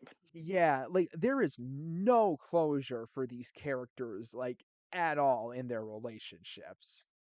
Yeah, like we ended off with Jill and Torgal despairing over the fact that they think all of their friends are dead. Gav as well. And like Yeah, Gav too. we have no idea if any of them ever like meet up again, if they reconcile, if they find out Clive is seemingly alive, what happened to Dion, like we just have no idea because it just cuts the flashback, it cuts the flash forward, and seemingly like again the book Final Fantasy, and that's it. That's literally it. Yeah, this is a very. It feels very rushed. Like, this is clearly the ending that Clive wanted, a more mundane world without magic, but we have no idea how it possibly got to that point.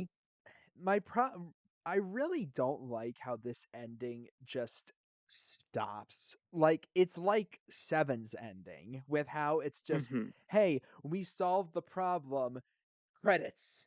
Like there's no Yeah. follow through.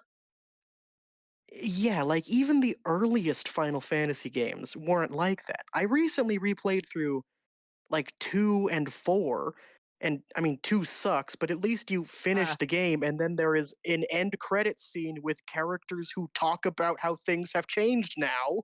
Yeah, and because like a lot of these characters, like it's just such an unsatisfying ending for a lot of them because like the Dion just dies suddenly, no real send off.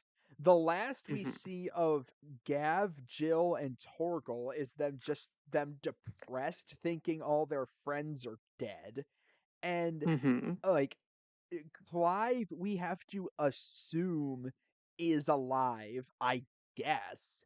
Like, I get With one arm and the side of his face turned into stone. like the only character who gets somewhat of a thematically appropriate send off is Joshua. Yeah, where he has this big dramatic death moment and encourages his brother to go on and keep fighting and gives him the power. Yeah, but then every other major character is just thrown away or doesn't get a resolution. Seriously, and it's like, God, and I know what people are gonna be like. It's gonna be like, "Oh, do you need to have everything spoon-fed to you?" It's like, "No," Ugh. but I would like especially when this whole story is about just beating these characters down. It's like, we can't just have a visibly happy ending here. Yeah, it's like after so much pain and anguish through all of these characters, we couldn't have one scene of catharsis. Like the ending scene couldn't have been Jill and Torgal are crying on the dock, but then oh, the sun rises and we see somebody coming in on a boat. And then they look up and they realize who it is and they smile because they know it's Clive, and that's where it ends? Like, even one little bit of a happy moment? We couldn't have that? Yeah, because that's the thing too, like, even in an ending like 7, at least all the characters are, like, together just in, like, even if it failed, they'd have their last moment together. We literally don't even know where any of these people if they even know of each other again. Yeah. And we don't get any resolution on the people living in the hideout, the whole issue with slavery in the countries, the I guess the giant hordes of monsters just disappear? I would Maybe? I would have to assume so. Yeah, it just feels so it feels like such a dud after such an amazing final boss fight. Yeah, because it is a great boss fight, and I don't think the ending doesn't ruin the story for me, but it I'm just never one to say that, no. unless the ending, like, has a twist that completely spits on the events of the story. Oh, yeah, okay. In that Looking look instance, yeah. looking at you, Dragon Quest V movie. Well, I haven't seen that. Oh, You'll you have to never tell me saw about that later. Oh, okay. I mean, I could just tell you right now if you don't care about spoilers. Oh, sure, go ahead. What happens in Dragon Quest V? Oh, yeah, okay, yeah, spoilers for anybody who cares in the movie, but it's like a movie about Dragon Quest V. I think it's called Dragon Quest: Your Story.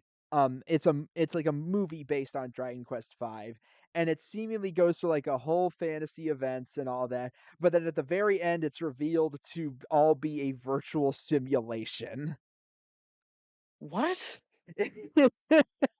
Yeah, it was all like a VR video game. Okay. See, That's that okay, this is gonna sound obscure, but the Star Ocean franchise did this, and that's how that yeah, franchise died. the 3rd game did that, yep. I could Okay, I could that's a just hear the befuddlement from the other side of the screen. yeah, at least 16 didn't reveal that it was a fucking video game the entire time. Yeah, that's what I mean about an ending ruining, a story, but, like, for this, again, didn't ruin it for me, but, man, I don't know if there's, like, DLC we could get or because that would just be kind of a lame way for this world to go out. Yeah, really.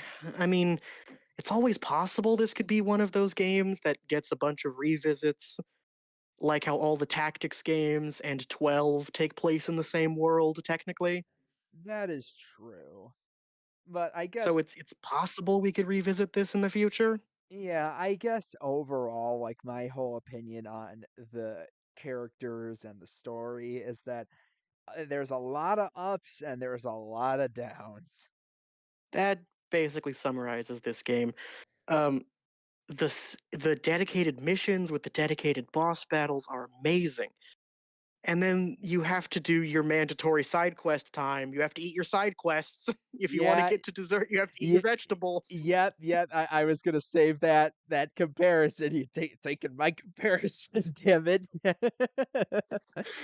Oh, But, you have to eat your vegetables before you can have your cake. but what I was gonna say was, I guess now finally we could move on to like gameplay and presentation and all that. So, the Mhm. gameplay of this game, like we said earlier, is very much of an action game like Devil May Cry or Bayonetta with some very, very light RPG elements tying into everything. If I could give a quick comparison, and I did tell you about this off camera, but this is for the camera. Final Fantasy started as the quintessential turn based RPG franchise. In the early 2000s, they made Kingdom Hearts to be a more action focused alternative to that. The most recent Kingdom Hearts is way more of an RPG than the most recent Final Fantasy game is. I'd say the first Kingdom Hearts is way more of an RPG than Final Fantasy 16 is. Oh yeah, because you in Kingdom Hearts you have things like abilities and elemental weaknesses and can customize your party members. None of that shit exists in 16. Exactly. Like the gameplay of this game is fun. Like moment to moment, it is fun. It's flashy. It's got a lot of particle effects. It's it's like It's very pretty to look at. It's like Demon Slayer. Pretty to look at, not a lot of substance. Hey, I think the little girl with no arms is very substantial. Oh, for God's sake.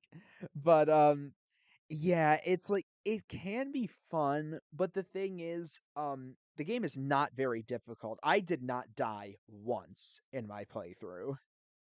I only ever died one time against Barnabas. Which And I I don't blame you realized, for. yeah, I don't. He's pretty hard, but then I realized that even the continue system in this game is very, very forgiving. Against Barnabas, I got him down to like 30% of his HP, but I had wasted all my potions, all of my special tonics, and then I died. I clicked continue. Barnabas was at exactly the same amount of HP he was when I left him, but now I have full HP and all of my items have been restocked.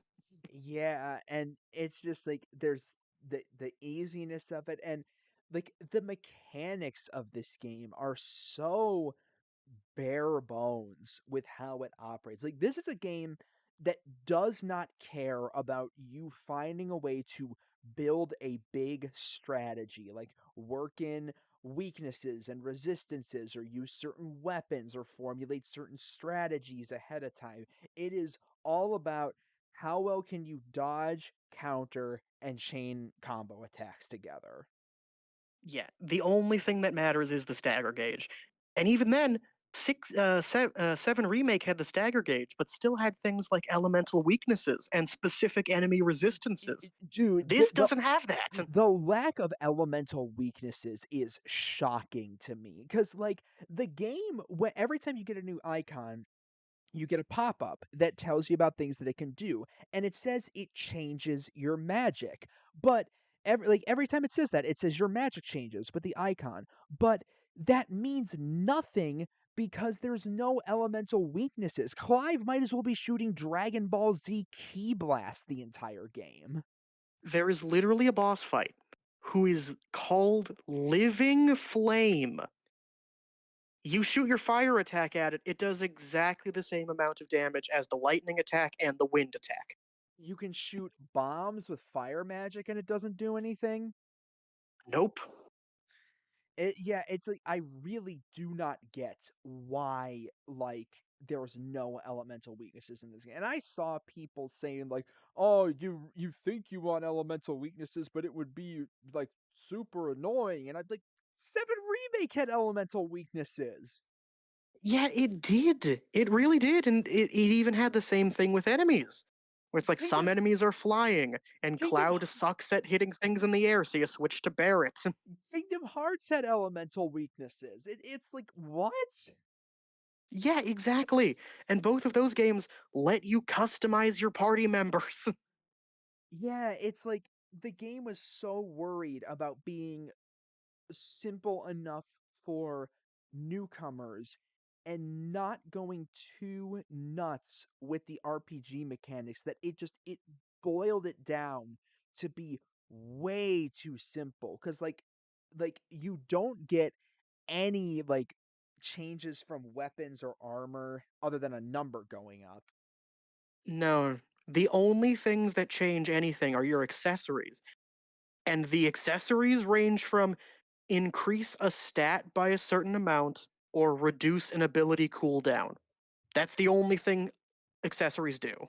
Basically, granted, I think there are a couple that can change things a little bit more. Like I think there's like a berserker ring or something which changes like a little bit, but not a ton.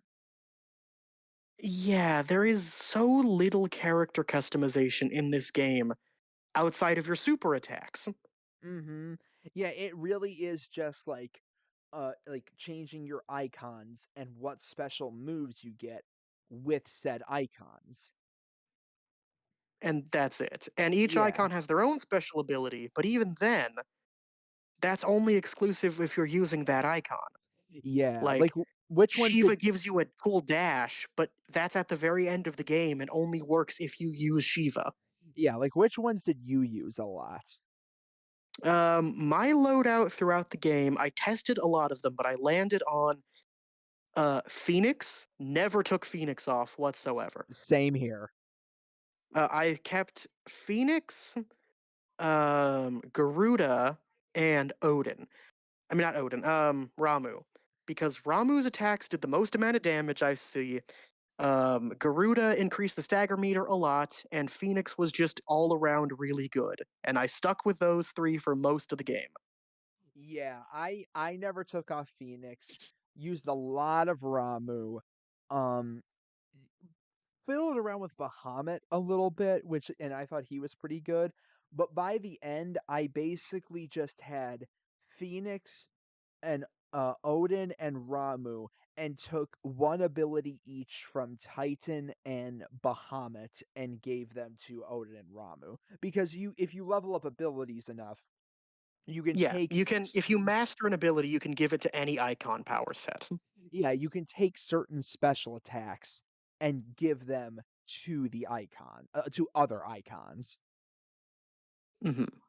Yeah, and so, Uh, like, those can be fun to learn how to, like, chain together, but that's, like, the most you're getting for, like, big customization. yeah, and because every one of those moves is a cooldown super move, it's not like you can chain them together with, like, cool, intricate DMC combos or anything. Yeah, not r like, it's usually just wait till they're staggered and then unload your super attacks into them while using the more standard special attacks to whittle it down. Yeah, to get the stagger meter up. Honestly, my strategy for almost every single boss fight in the entire game was exactly the same. You push that fucking magic button. Every time the boss stops moving, you fire a magic blast at them. Then when they come down, you dodge their attack, get a one or two hits behind them, stagger them, unleash everything, rinse, repeat for 4 or 5 times. Oh, jeez. Yeah, my strategies weren't that different either. It was mainly just get a lot of hits in when you can, and then just unload special attacks once they're staggered. Hmm. And it doesn't help that a lot of the icon abilities, the icon specific abilities, are super, super situational and only good in very specific moments. Like, so many icon abilities seem dedicated to crowd control, but bosses in this game never spawn basic enemies. Yeah, Phoenix's ultimate attack. That's great for crowd control. But bosses never do that, so it becomes kind of superfluous, and it's not like you Yeah. can change in the middle of a boss fight. Yeah, I mean, I just kept that on for, when we were going through, like, the big hordes, like, one of the final missions when it basically becomes Dynasty Warriors. Yeah, in one of the final missions, they send hordes and hordes of enemies at you with significantly reduced HP, so you're just tearing through hundreds of enemies like butter. It's kinda like that scene in Skyward Sword where Girahim sends a whole ass army after you. Oh yeah, that was a really cool moment in that game. Same in this one. I if I could talk about abilities for just a second. Yeah, go ahead. I feel like a lot would be put into this game if Clive could equip different weapons that did different things. Yeah. Because it's just the same sword combo and aerial sword combo for the entire game. Yeah, like, even when you get things like a sword that is specifically an ice sword or a lightning sword, it has no properties, it's just number going up. Yeah, exactly. None of them have anything special about them at all, which is so weird coming from a Final Fantasy game. Ugh. Yeah, and, like, I should stress, I do like the combat in this game, it's fun, like, I know we've done a lot of bitching about this game, but I should stress, I like this game. I think it's a Oh, fun so do I. game, but it just It's it easily going to be my top 5 games of the year. it has so many nagging problems that hold it down. Yeah, a lot of them. None the least of which being just minor things like Clive refuses to run in towns or cities. Oh my god. Yes, that is one of the most aggravating things. You cannot open a map inside of a dungeon, even though those are probably where the map would be the most important. Like, Almost all of the side quests are for crafting materials that you already have a shit thousand of anyways. or money, which is basically worthless in this game because there's nothing worthwhile to buy. Yeah, exactly. At the beginning of every chapter, I buy the strongest equipment and then I never spend money on anything ever again because the game showers you with potions and high potions constantly. Exactly, and I'm almost convinced the devs knew that because that's why the music for the music box costs so much. Oh yeah, the strongest sword is like 10,000 GP. A music for the jukebox is like 50,000. It's But yeah, yeah, it's a real weird thing. yeah, and I mean, when the game gets into, like, the main missions, like, on the map, the red icons that distinguish certain Mhm. missions, those are fun. Those really are. Those are the best parts of the game. It's everything else in the middle of those parts that is kind of boring. Yeah, like, the boss fights are great, the icon fights are, like, insane over the top spectacles, and it's like the comparison I had mentioned that you were kind of aping off of. It's like this is a game where the best way to summarize it is you constantly have to eat your vegetables before you get dessert. Yeah, exactly. It is constantly in flux like that. You Ugh, go from fighting the galactic sky dragon to being like, "Hey, could you go pick up some scraps of metal for me in like 5 minutes?" literally, after you do the Titan fight, where you fight this massive, s- like god the size of a state, and you kill him, and it's incredible, an insane boss fight. 5 minutes later, your next main story mission is to go pick up clumps of sand beside a river. Yeah, that is literally the next thing.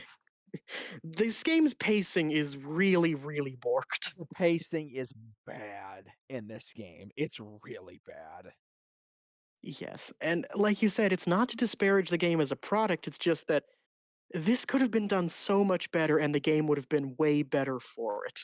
Exactly, because, like, the problem is it's like it's why side quests are such a drag, because so much of the side quest is just busy work, but the main story missions that you have to do in between, like, big cinematic moments and, like, big battle missions feels like side quest busy work. It really is. The- oh, we can't cross this bridge that has a 3-foot gap in it. Go find the carpenter. Oh, the carpenter needs time to fix the bridge. Go do side quests while we wait for the carpenter. Oh, yeah, God almighty. Or having to gather all that shit for Mid's ship, which took Oh, forever. yes, Mid gives you a quest to go build her ship, which is itself 5 different individual quests. Oh my lord. Yeah, that in particular was the moment where just after, like, fighting Titan and then doing these menial chores, I was just like, "What the fuck am I doing?" Yeah, doesn't Clive, as the leader of the resistance and the strongest motherfucker around, have more important things to be doing? Seriously, it's like so many ups and downs that are so abrupt as well. Like games will slowly escalate in pace between big moments, but this game goes 300 and then just crashes. And then zero. Seriously. This is going down the freeway and then pulling the emergency brake. Yeah. Oh god. That And is that is, I think, just the best way to describe what this game is. It's a series of very high highs and very low lows. And really as well with the gameplay, like the overworlds too. They're not bad, but they're just kind of barren. There's nothing to do in the overworld aside find a few side quests in the occasional town you find. Yeah, honestly, because like there's just empty swaths of nothing. Unless you find like a what was it? A like marked unit or whatever it was. One of the monsters with a bounty on their heads. Yeah, yeah, those were fun. Those are fun. Those are one of the more unique sort of non-boss encounters in the game. But yeah, those are hidden around the overworld. But the overworld, besides that, is very barren. There isn't a whole lot to do or to find. Yeah, and speaking with like the overworld, that could tie into like the visuals and the music. Like, I think this game looks good, but I feel like a lot of the locations aren't overly memorable. This game has such a problem of looking so beautiful in specific moments, but the world design is so generic low fantasy. Yeah, like there's field, sand area, desert, A rocky medieval beach area. rocky beach, medieval castle, and robot subterranean dungeon. Yeah, and all of those look exactly the same no matter where you find them. Yeah, like if you compare memorable locations in this to like 7 remake, it's not even a contest. Oh, no, like 7 Remake takes place entirely in one city, but every chapter shows you a brand new part of that city that you have never seen before. Exactly, like you don't get stuff like Wall Market or or The like ruined church, or the the part where you're in the giant scaffolding with the lights. yeah, exactly, or like the upper sector of the plate as opposed to the lower sector, which are all very different. Or even when you're breaking into the Shinra office and it's just a nice office building. Exactly, with its 70 flights of stairs. 70 flights of stairs, yeah. Yeah, there's and again, I'm not trying to shit on this game too much because I like it. It's pretty. It's a very nice looking game, but again, it needed a little bit more variety. Like so much of this game felt like they went a bit too safe with it. Like with its gameplay, with its RPG elements, with its world design. It all just feels a bit too like basic. It really does. And I don't want to be like that guy. I don't want to be like, this isn't a Final Fantasy game. A Final Fantasy game can be whatever the fuck it wants. A Final Fantasy game was a kart racer last year. Okay, but to be fair, that's not a main. If FF17 was a kart racer, people would be upset. I don't know what you're talking about. I'd love to race Clive in the Torgal shaped cart he's in. Oh my god. But no, I'm not going to say it's not a Final Fantasy game. It's just not the Final Fantasy game I would have wanted after waiting so long from 15. Yeah, in many ways, and I know you expressed that to me as well with the music when we talked about that off camera. Oh yeah, the music is good. It has like 4 good songs in it that they use in every cutscene. They do reuse music a lot in this game.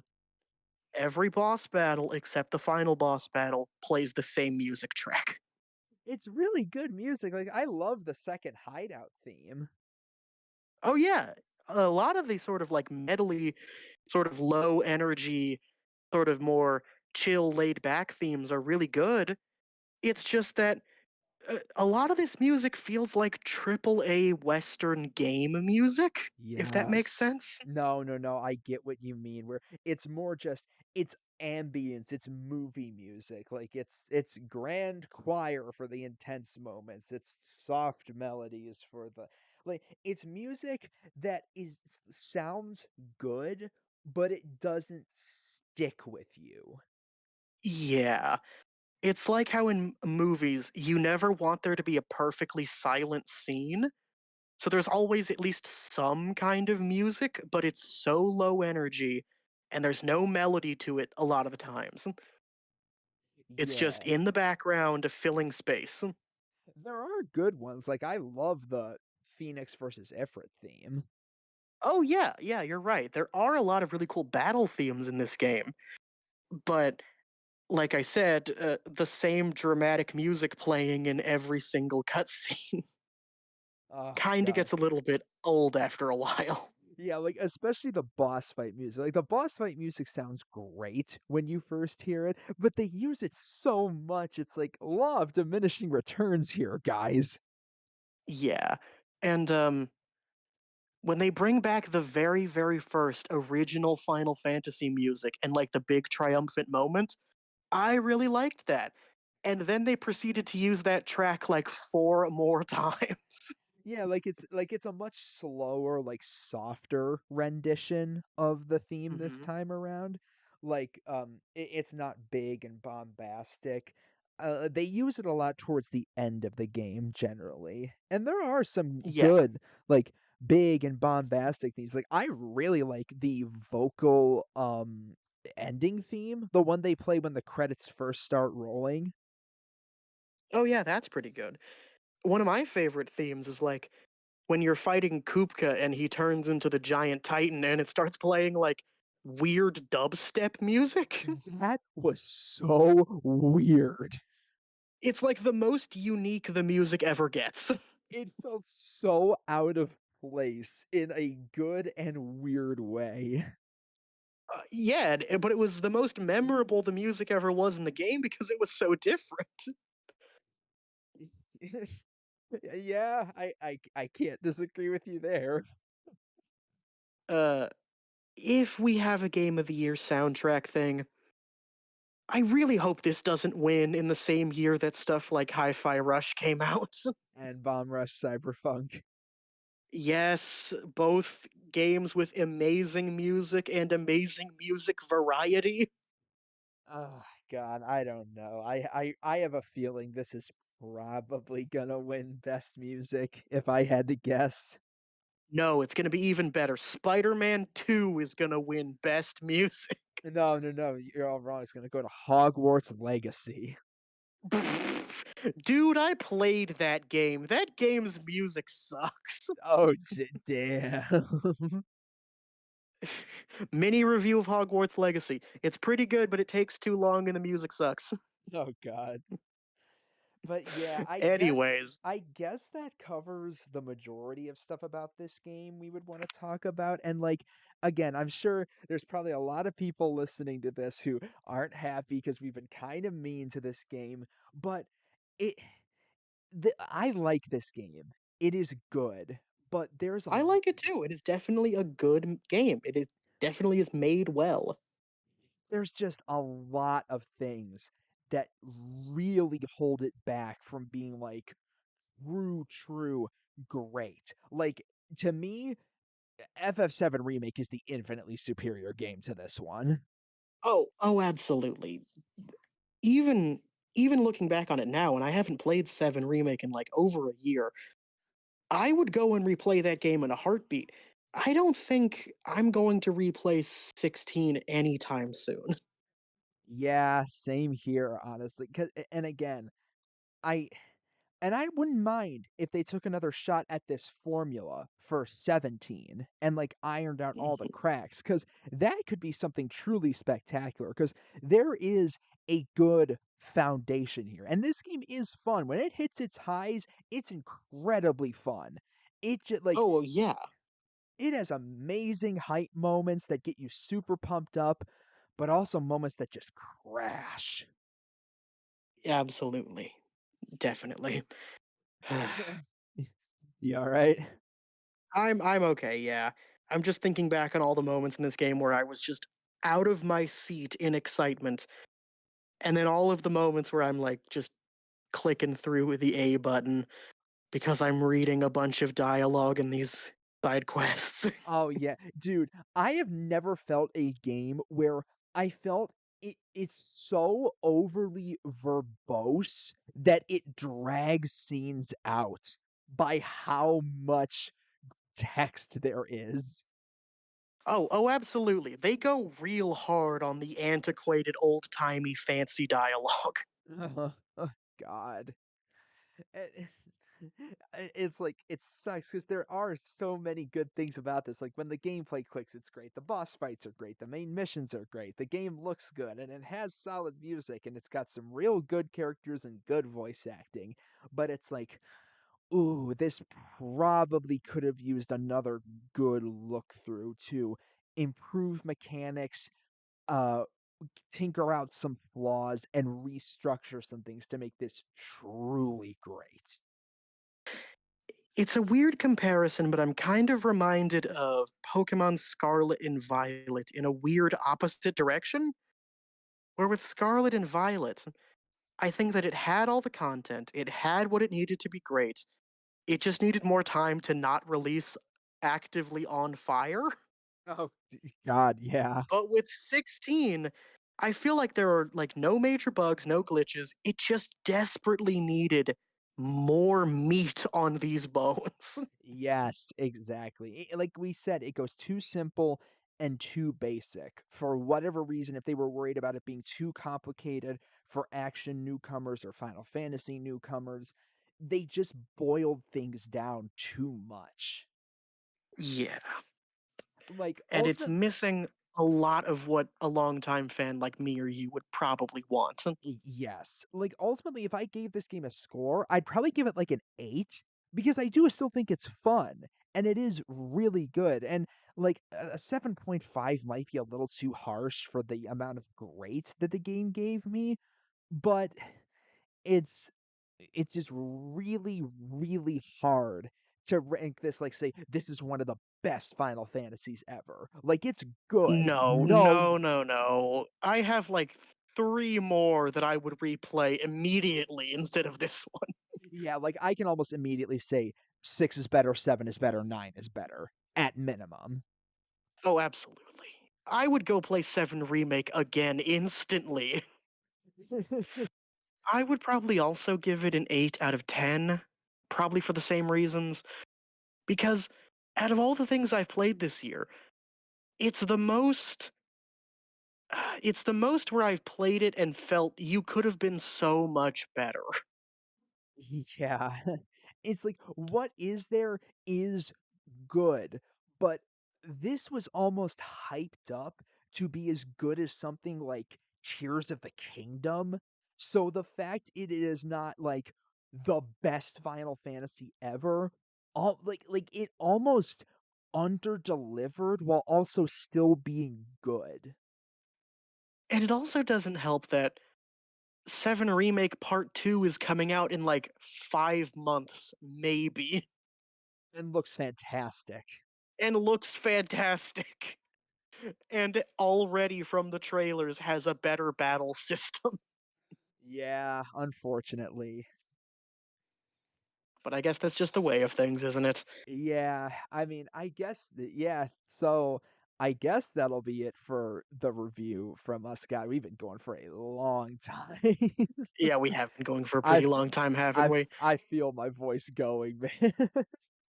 If I could say one last thing, for anybody who's on the fence about this game, I would still recommend it, Yes. but wait 6 or 7 months until it's like $30. I might give it a little more credit than $30, but I would say this game is very much still worth a purchase because it is still very fun and has a ton of great moments in it, but don't go in expecting a perfect game.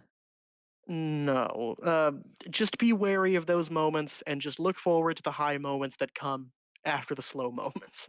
Yeah, I'm gonna be really interested to see how discussion of this game goes by like 5 months from now to see because like Oh, oh, absolutely.